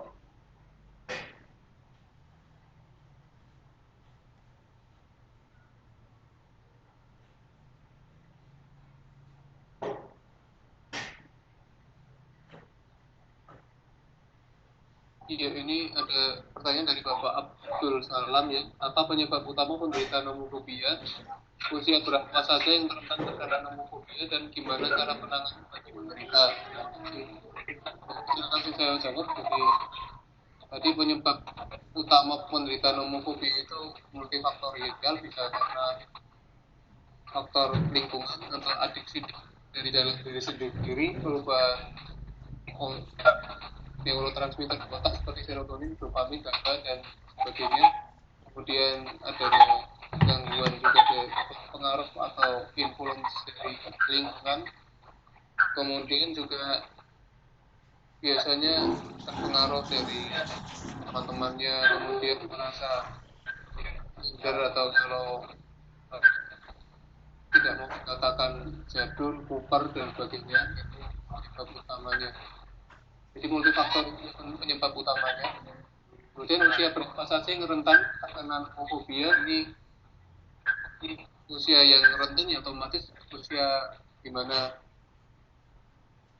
para pengguna gawai itu sudah bisa membaca dan sudah bisa menggunakan teknologi rentan. Jadi masing-masing seperti yang ketika usia balita sudah bisa menggunakan gawai atau gadget atau handphone gitu. Ada yang ketika remaja gitu. Jadi usianya ini tidak spesifik ya, semua usia bisa terkena kecuali yang ini ya, kecuali pada bayi dan manula atau lansia yang sudah sama sekali tidak bisa menggunakan atau tidak bisa terakses dengan teknologi begitu.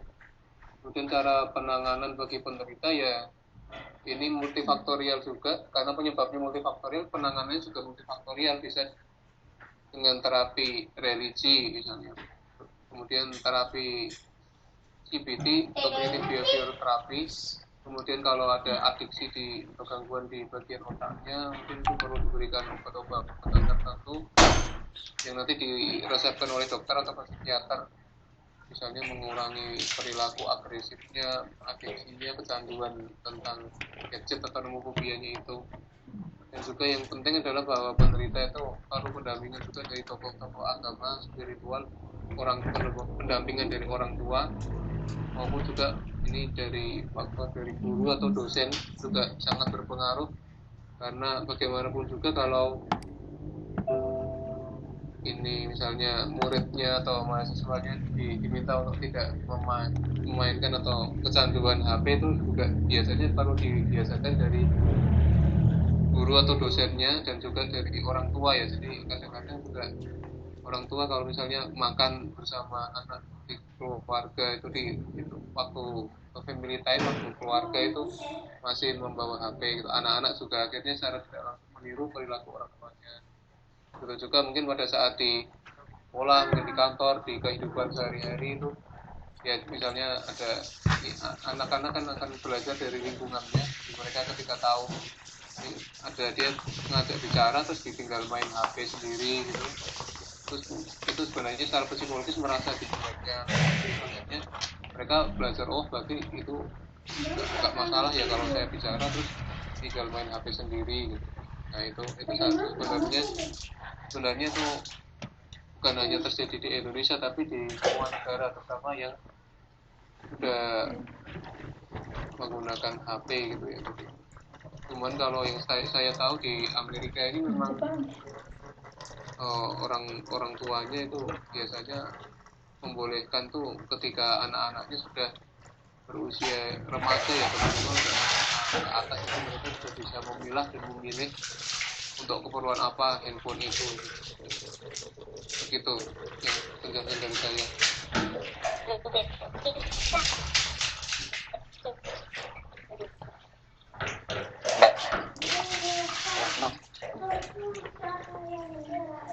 Kemudian yang ada pertanyaan dari Asalit A, apa kiat-kiat yang bisa kita tempuh jika ada anggota keluarga yang terdeteksi kecanduan gadget?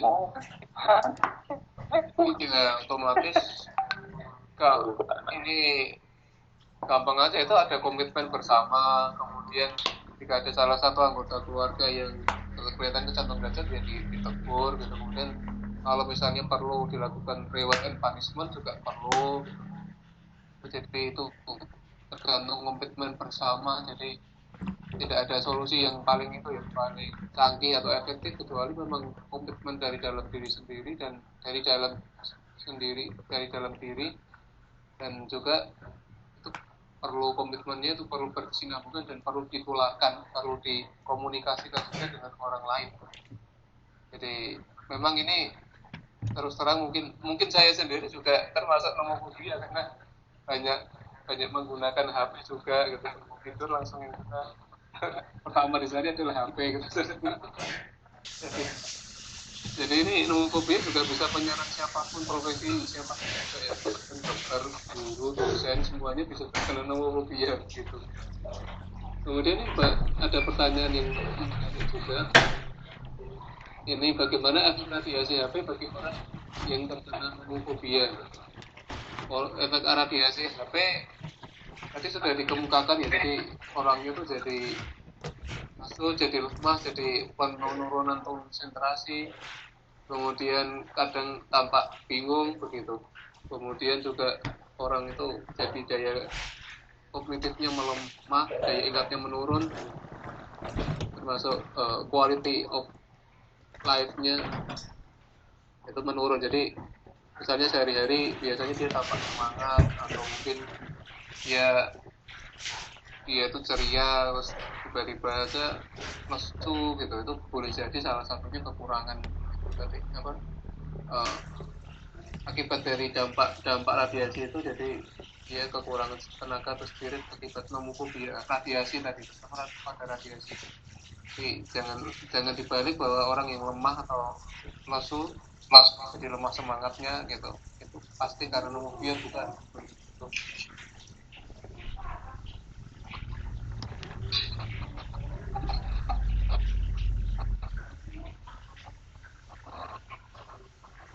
Ada pertanyaan menarik dari siapa? Jadi bagaimana cara mengatasi nomofobia? Ini belajar atau kuliah online yang tidak mau harus nonton ya, HP. Oh ini bukan termasuk nomofobia, karena nomofobia itu kan tujuannya untuk senang-senang atau iseng ya. Kalau untuk tujuan edukatif, untuk informatif itu tidak termasuk nomofobia gitu. Kemudian ini pertanyaan dari Ibu Rasmiati, intensitas waktu penggunaan HP dalam sehari itu sebenarnya seperti apa ya Pak gitu? Oh ya, ini tidak ada rumusan yang pasti dalam penggunaan HP atau intensitasnya ya, intinya seperlunya atau secukupnya ya. Jadi jangan sampai berkali-kali cek HP gitu, baru 1 menit tiba-tiba kayak ini ada yang kurang kalau nggak ngecek HP gitu, ngecek HP itu sedikit-sedikit mengecek ini apa, ada pesan dari email atau ada apa gitu, atau status saya di like gitu begitu. Kemudian yang gimana sebenarnya itu dikatakan kecanduan gadget, karena sekarang itu udah mulai zaman digital, tugas anak-anak sudah digital menggunakan gadget. Apakah dengan keadaan seperti ini bisa membuat seorang anak kecanduan ya Pak? Oh, tadi sudah saya kemukakan beberapa kriterianya, mungkin bisa disimak lagi di link yang saya bagikan tadi. Jadi kalau anak-anak di sekolah itu tugasnya diberikan melalui gadget, itu seperti saya kemukakan itu kan tujuan edukatif dan informatif, tidak menimbulkan nomofobia dan bagus. Cuman ya tadi perlu pendampingan yang ketat, pendampingan yang ekstra ketat dan super ya, pendampingan itu super rumah istilahnya. Jadi dari pendampingan dari guru maupun dari orang tuanya, jadi perlu beritahu secara intensif. Kadang nanti karena anak itu kan mudah, apalagi anak-anak zaman digital sekarang itu biasanya mudah bosan ya. Ini ya baru tugasnya belum selesai lihat YouTube, kemudian lihat status Facebook, nanti main Twitter, langsung upload gambar di Instagram, terus ya jadi mungkin mengerjakan tugasnya hanya 1 menit, tapi bisa jadi atau yang untuk bermainnya bisa 1 jam, jadi hanya cari tugas 1 menit atau mungkin 5 menit gitu. Nah ini yang perlu diwaspadai oleh guru ya. Jadi seolah-olah anak belajar senang gitu ya, tertawa ternyata bukan mengerjakan tugas, tapi ternyata mungkin chatting atau mungkin rapat online atau bahkan berdagang gitu juga bisa kan, sekarang bisnis online juga merebak gitu. Kemudian ini dari pertanyaan dari Sandia Elmi. Assalamualaikum warahmatullahi wabarakatuh. Waalaikumsalam warahmatullahi wabarakatuh. Pak Dokter, saya mau bertanya, apakah para atasan dalam atasan termasuk terkena nomofobia? Alasan pertanyaan saya adalah bahwa setiap informasi itu boleh dikatakan 99% menggunakan gawai. Atau apakah kasus ini bisa dikatakan sebagai penyebab nomofobia? Oh. Jadi ini tadi sudah saya kemukakan bahwa kalau untuk tujuan edukatif dan informatif itu bukan termasuk nomofobia. Jadi nomofobia itu digunakan untuk tujuan senang-senang, tujuan iseng dan macam-macam gitu, untuk memboroskan waktu saja sebagai kriterianya tadi. Dan apakah kasus ini bisa dikatakan sebagai penyebab nomofobia? Ya itu tergantung, jadi tergantung masing-masing individu atau kekuatan masing-masing individu di dalam memfilter atau memilah dan memilih, termasuk juga dalam hal sharing atau berbagi ya. Jadi kan ada slogan yang menarik bahwa kita perlu menyaring atau mensaring sebelum sharing. Jadi itu juga perlu diperhatikan. Kemudian pada ini pertanyaan selanjutnya ini ada dari Ibu atau Mbak atau Nyonya Ratna Dewi. Ini Pak, berapa sehari kita sebaiknya menggunakan HP? Oh ini tidak ada patokan atau pedoman ya, jadi penggunaan HP itu seperlunya ya. Jadi kalau memang dia seorang pebisnis yang pebisnis online, ya otomatis mau tidak mau ya HP itu untuk tujuan bisnis itu.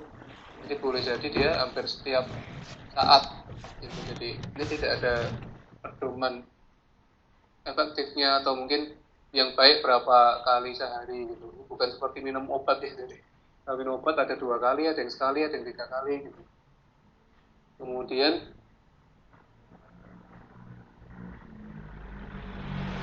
pertanyaan selanjutnya dari Bapak Abdurrahman dari Kabah, adakah aplikasi yang dapat digunakan untuk membatasi penggunaan gawai Pak Dokter? Oh sebenarnya aplikasi banyak sekali membatasi, tapi yang sebenarnya yang batas yang paling ampuh itu adalah batas dari diri sendiri juga dan dari orang terdekat ya, bisa dari sahabat, dari orang tua, dari teman, dari kalau sudah punya kekasih ya kekasih atau pacar atau mungkin dari pasangan gitu. Jadi itu yang paling ampuh tuh aplikasinya ya itu dari orang. Jadi kalau aplikasi itu kan hanya alat atau mesin ya. Jadi mesin itu kan terbatas, tapi kalau manusia kan Ini bisa punya hati, punya rasa, punya pikiran.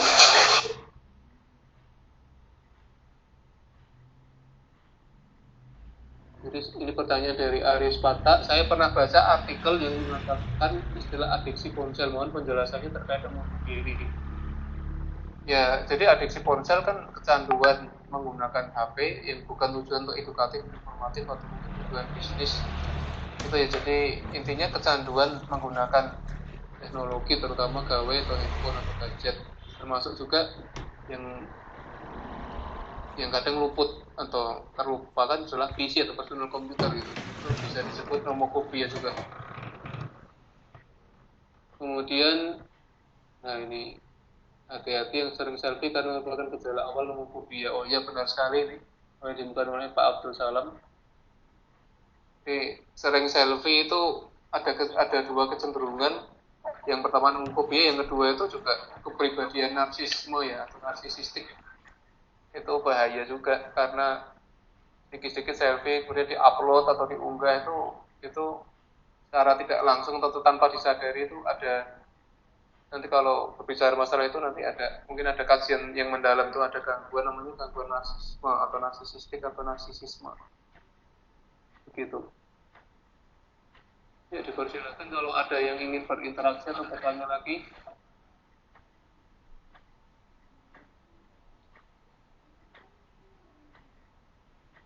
Terima kasih Pak Dito. Maaf jika sebelumnya dari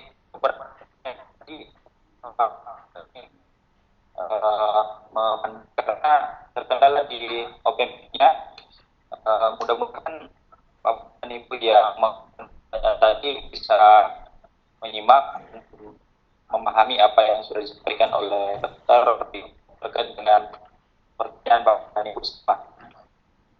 Mungkin luar biasa diskusi kita malam ini Bapak dan Ibu, atau masih ada hal-hal yang ingin kita katakan, silahkan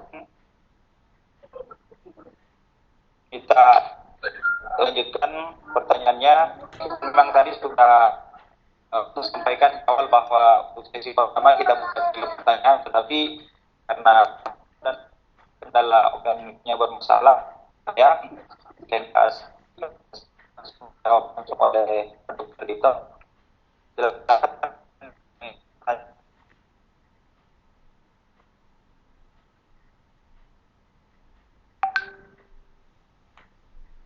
Baik, Pak Dito ada dari Thailand. Selamat malam Pak Dito. Dari Sultan menyebabkan nomofobia guru-guru SMA SMK. Dengan ini Pak Dr. Dito. Gimana Pak? Mohon maaf, bisa diulangi, suaranya terputus-putus. Ini dari Pak Imran Rosadi, bahwa absensi online tadi itu nomofobia guru-guru SMA dan SMK. Saya dari hadir hingga ini ya sepertinya ada selfie guru SMA dikasih absensi online Pak Rita. Oh, absensi online ya. Jadi kalau sebenarnya kalau menurut saya ini absensi online itu sebenarnya hanya salah satu bentuk untuk pendisiplinan saja ya. Jadi itu kan tujuannya memang bagus, tapi menurut saya itu tidak bisa menyebabkan nomofobia pada guru-guru SMA maupun SMK. Kecuali kalau ada absensi terus untuk chatting yang kurang perlu gitu. Kalau absensi kan hanya sekedar sarana saja. Jadi itu pendisiplinan. Kalau dulu mungkin pernah untuk pendisiplinan dengan upacara atau mungkin dengan di absen satu persatu lah kan, dengan kesanggihan teknologi ya dengan absensi online. Kalau menurut opini dari saya gitu.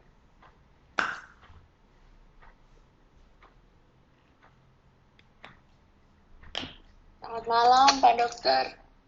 Ya, selamat malam. Apakah Ya. suara saya terdengar? Halo, selamat malam Pak Dokter. Ya, selamat malam. Apakah suara saya terdengar? Terdengar Pak Dokter. Ya. Ya, yang saya mau tanyakan ini dokter, ini Menarik sekali, terima kasih untuk materi untuk malam hari ini tentang nomofobia. Terkait yang tadi penjelasan dari Pak Dokter bahwa ada penelitian bahwa kecenderungan untuk orang yang terkena nomofobia adalah yang memiliki ekonomi di atas menengah ke atas. Nah, pertanyaan saya ini terkait dengan kebijakan Kemendikbud untuk membagikan gawai kepada 1,75 juta siswa di seluruh Indonesia terkait dengan pembelajaran secara digital. Nah, kebetulan di daerah saya, maaf saya asal dari Maluku Tenggara, sekolah-sekolah yang penerima bantuan ini di daerah yang jauh dari jangkauan internet. Apakah kira-kira dengan kebijakan seperti ini juga akan mempercepat siswa yang tadinya belum mengenal handphone atau gawai seperti ini, maka mereka akan lama-kelamaan mengalami kecanduan seperti itu. Oke, Dokter pertanyaan dari Iya. Baik, ini pertanyaan yang sungguh menarik sekali ya. Jadi kalau opini saya itu kebijaksanaan itu baik sekali ya. Jadi untuk mensosialisasikan tadi mungkin penggunaan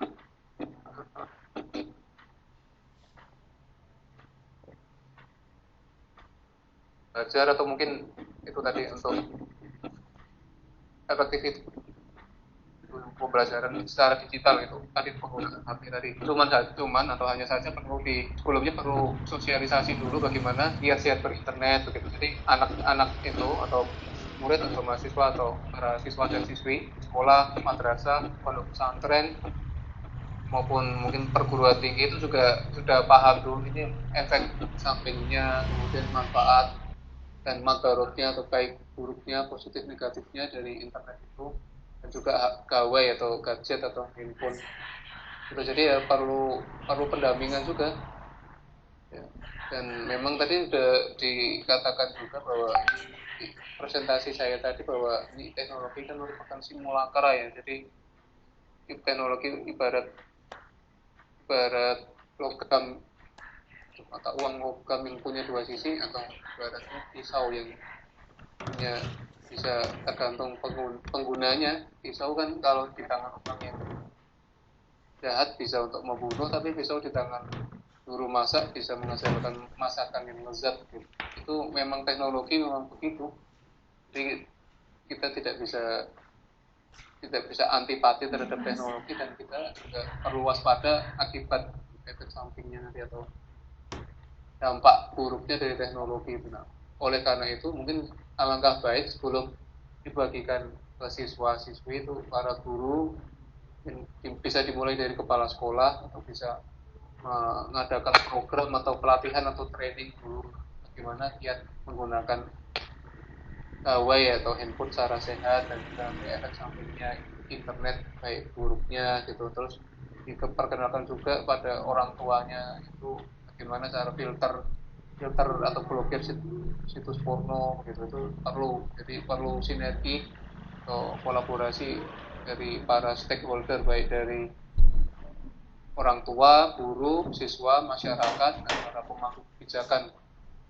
Dan tentunya juga perlu pendampingan dari tokoh agama, tokoh spiritual, tokoh adat, itu pasti juga perlu, karena nanti sosialisasi itu tidak langsung berhasil begitu. Jadi perlu proses, perlu waktu, pembinaan juga, dan perlu pendekatan humanis dan kultural dan berbasis lokal wisdomnya juga. Begitu penjelasan dari saya. Terima kasih Pak Dokter. Iya, sama-sama. Bapak dan Ibu masih ada yang tanya? Luar biasa penjelasan di itu terkait dengan pertanyaan kepada Ibu semua, dengan apa yang menjadi informasi dari Pak Dito tadi itu pada bahwa terkait dengan homofobia ini tidak semua yang terkait dengan rutinitas kita dalam memanfaatkan gawai sebagai bentuk kemudian dalam kategori nomofobia.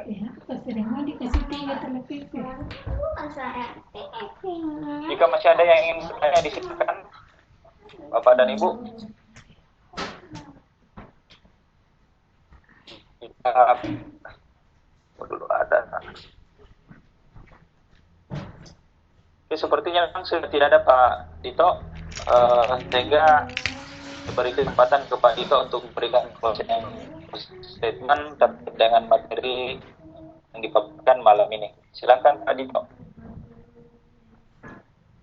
Ya, jadi sebagai closing statement, saya hanya ingin memberikan pandangan saya pribadi terkait dengan nomofobia ini. Jadi kita hidup di era digital, era milenial, di mana penggunaan gawai atau gadget itu merupakan suatu hal yang sudah merupakan tradisi ya. Jadi bahkan bisa jadi ini nanti akan menjadi budaya ya, sudah membudaya karena dimulai dari kebiasaan, dan nanti ini yang saya takutkan ini nomofobia ini sudah menjadi budaya atau cultural. Nah itu menakutkan juga, tapi kita juga jangan pesimis karena di mana ada kemauan di situ ada jalan ya. Where there is a will there is a way. Maksudnya apa? Karena kalau kita nanti ada budaya atau mungkin nanti ada fenomena ini atau bahkan yang saya sebutkan sebagai euforia nomofobia, itu pasti nanti ada solusinya, dan boleh jadi nanti kalau ibaratnya kalau ada penyakit kan sudah pasti ada obatnya. Nah ini nomofobia itu nanti kalau merupakan penyakit, nah ini para pihak, berbagai pihak baik dari tadi multisinergi dan multidisipliner perlu melakukan kolaborasi bersama, baik dari pemerintah, masyarakat, kemudian guru, dosen, pendidik, tenaga pengajar, orang tua, siswa, siswi, murid-murid sendiri, dan mahasiswa, dan tokoh adat, tokoh agama, tokoh religi, spiritual, dan semua pihak ya, semua elemen masyarakat itu perlu bahu-membahu untuk mengatasi nomofobia ini. Ya tentunya bukan saja nomofobia ya, jadi ini nomofobia itu nanti akan menjadi, kedepannya menjadi salah satu problematika juga, problematika bangsa yang bisa menjadi bahaya laten ya. Jadi kalau dulu bahaya laten itu komunis, sekarang di era digital itu bahaya latennya nomofobia, kemudian berita hoax, kemudian nanti ada sampah-sampah digital gitu. Sampah digital itu yang salah satunya berita hoax sama ini berita yang belum jelas, kemudian informasi yang menyesatkan, dan juga dunia seks online ya, itu sangat membahayakan. Saya sendiri sebagai dosen dan sekaligus sebagai dokter dan penulis itu sangat prihatin dengan maraknya ini fenomena seks online dan juga nomofobia ini. Itu bisa menghancurkan, yang merupakan penghancur peradaban ya. Jadi ini bahaya cyber, dunia cyber itu sebenarnya kalau dari sisi kedokteran itu bahaya karena sekarang mindset.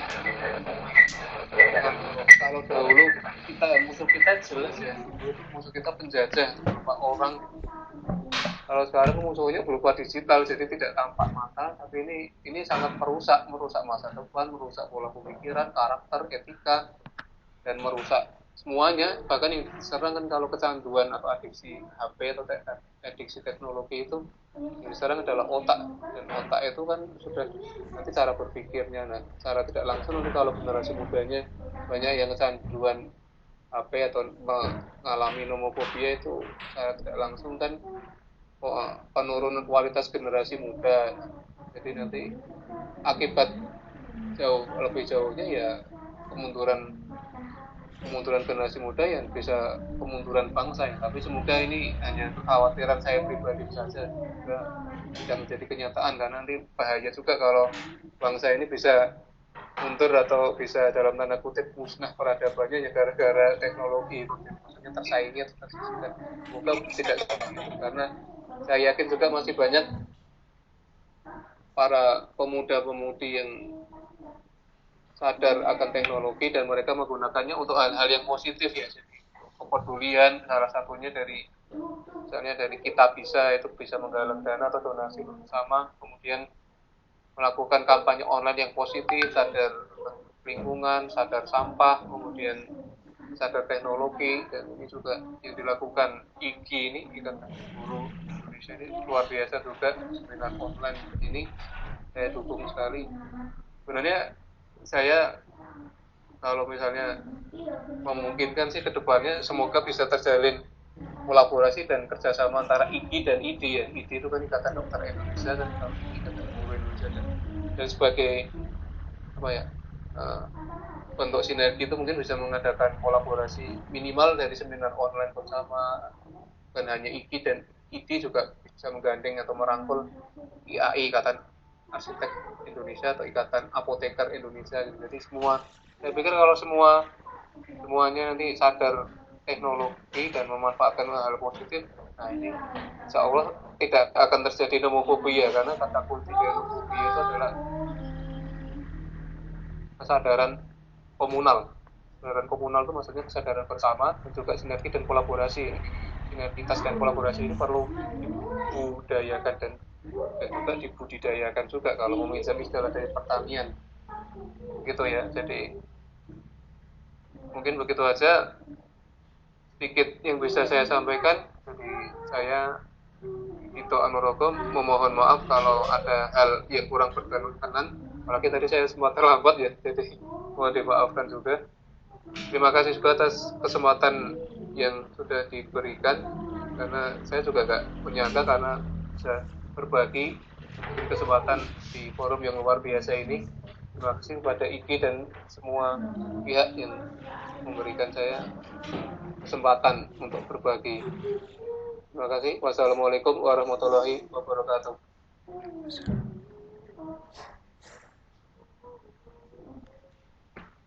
Waalaikumsalam warahmatullahi wabarakatuh.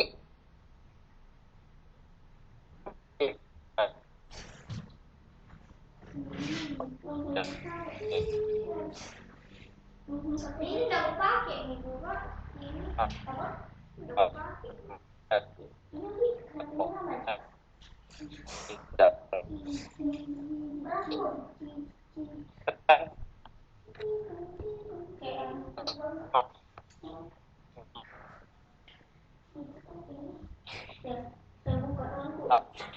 Ini katanya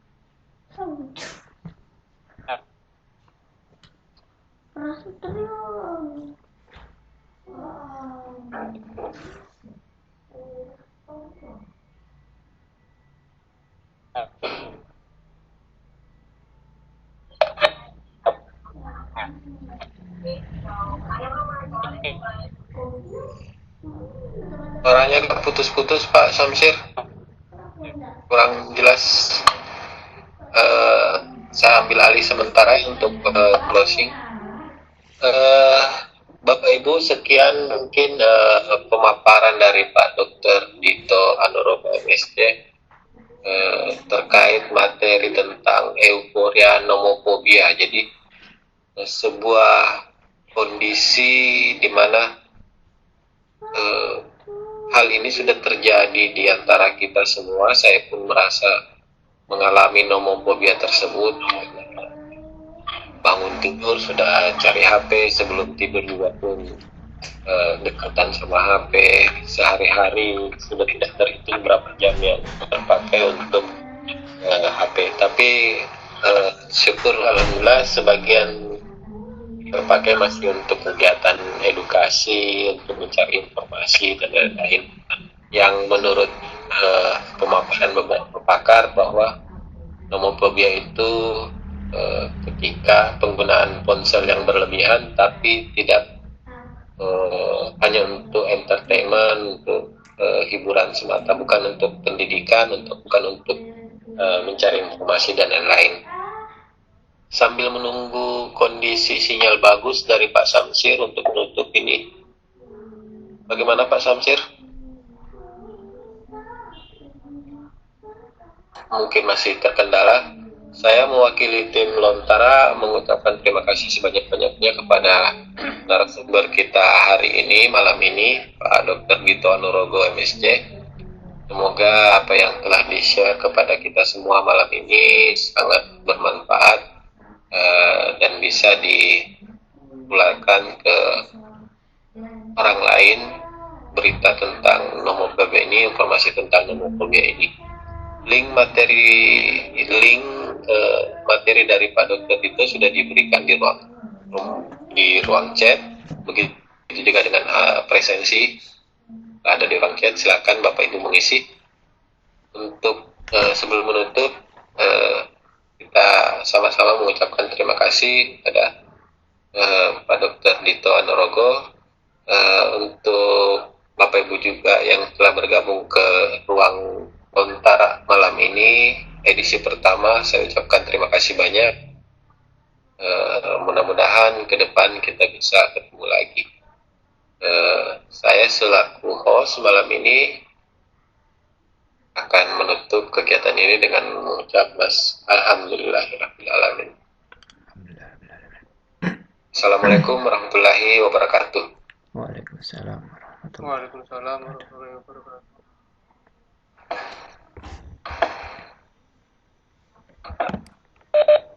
Terima kasih Pak Dito, Pak Imran. Terima kasih banyak. Ini Pak Samsir, Pak siapa ya? Suara Pak Samsir kok hilang-hilang. Oke, ini sudah obrolan bebas. Silakan Bapak Ibu ngobrol bebas. Saya lihat ada flyer yang akan tayang besok. Silakan Pak Abdul Rahman, Pak Aris Patai, Bu Amdi sudah keluar nih. Untuk flyer yang besok bukan kegiatan Lontara sih, tapi masih sesama kita pegiat VCT di Sulsel yang mengadakan. Silakan ditampilkan sejenak untuk teman-teman melihat. Saya kembalikan ke Pak yang punya room deh. Pak, ini kan Abdul Rahman yang mana ya? Yang mau jadi host? Yang ada gambarnya. Yang ada gambarnya, oke sih.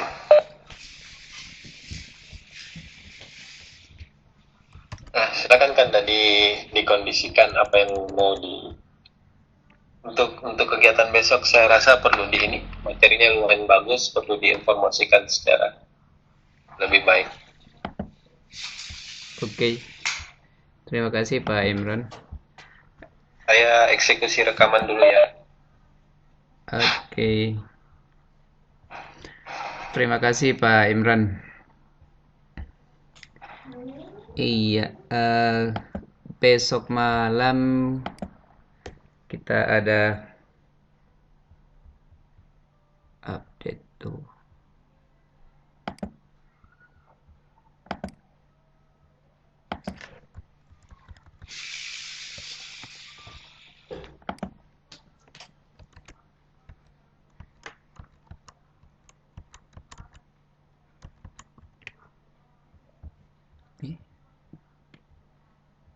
Tidak bisa share screen.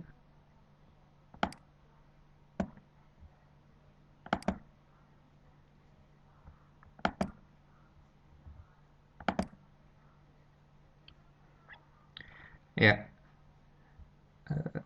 besok malam kita sebenarnya ini berawal dari bincang-bincang di grup Gorontalo yang kemarin, instruktur yang tergabung di Gorontalo 117, bagaimana kemudian menyemarakkan jeda waktu batch 5 dengan batch 6. Maka kami menyodorkan ke Pak Aris bagaimana kalau Pak Aris kemudian bisa memberikan kami bagaimana caranya membuat modul. Dan alhamdulillah itu bersambut dengan baik. Maka dari diskusi-diskusi, awalnya kami malam ini mau presentasi, tapi ingat Lontara episode 1 itu akan dimulai. Maka kami siapkan untuk besok. Mudah-mudahan Bapak Ibu berkenan untuk mengikuti untuk besok. Jadi materinya pembuatan e-modul. Insya Allah presenternya Pak Aris Fatta dan moderatornya Bu Amdiati Amrah.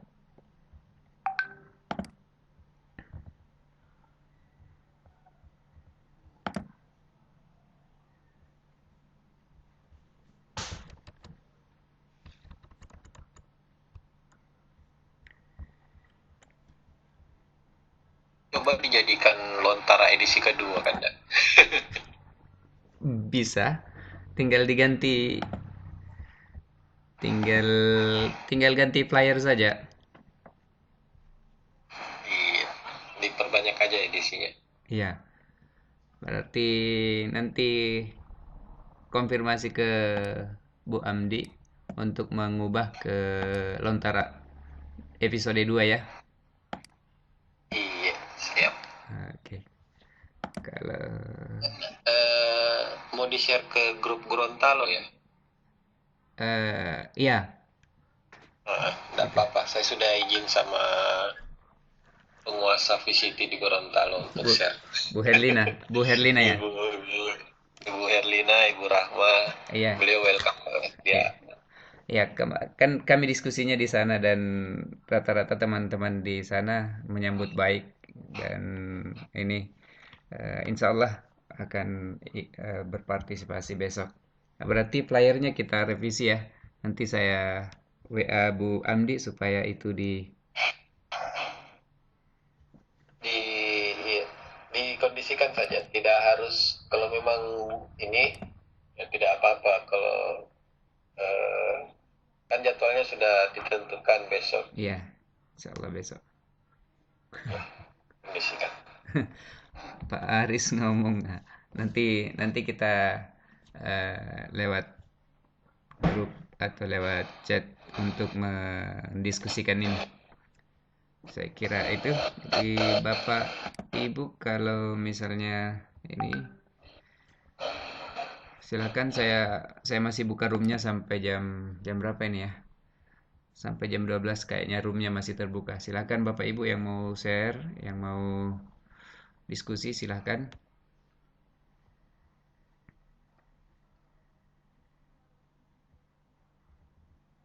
Bapak Ibu yang dari luar Sulsel ada nggak masuk ini? Ada, misalnya Pak Baharudin. Pak Baharudin Kendari ya? Iya. Waduh. Pak Baharudin Kendari. Yang kemarin malam di Office 365 ya. Betul. Saya tidak sempat ikuti yang kemarin materinya. Pak Tony kayaknya juga dari luar Sulsel deh. Pak Tony ya. Saya penasaran yang pakai nama Solo Raya ini, Mas siapa ya? Suaranya kenal banget tapi iya, apa namanya? Familiar sekali suaranya itu, saya dengar. Jangan sampai pakai nama samaran ini. Bapak Ibu yang lain silakan ngomong.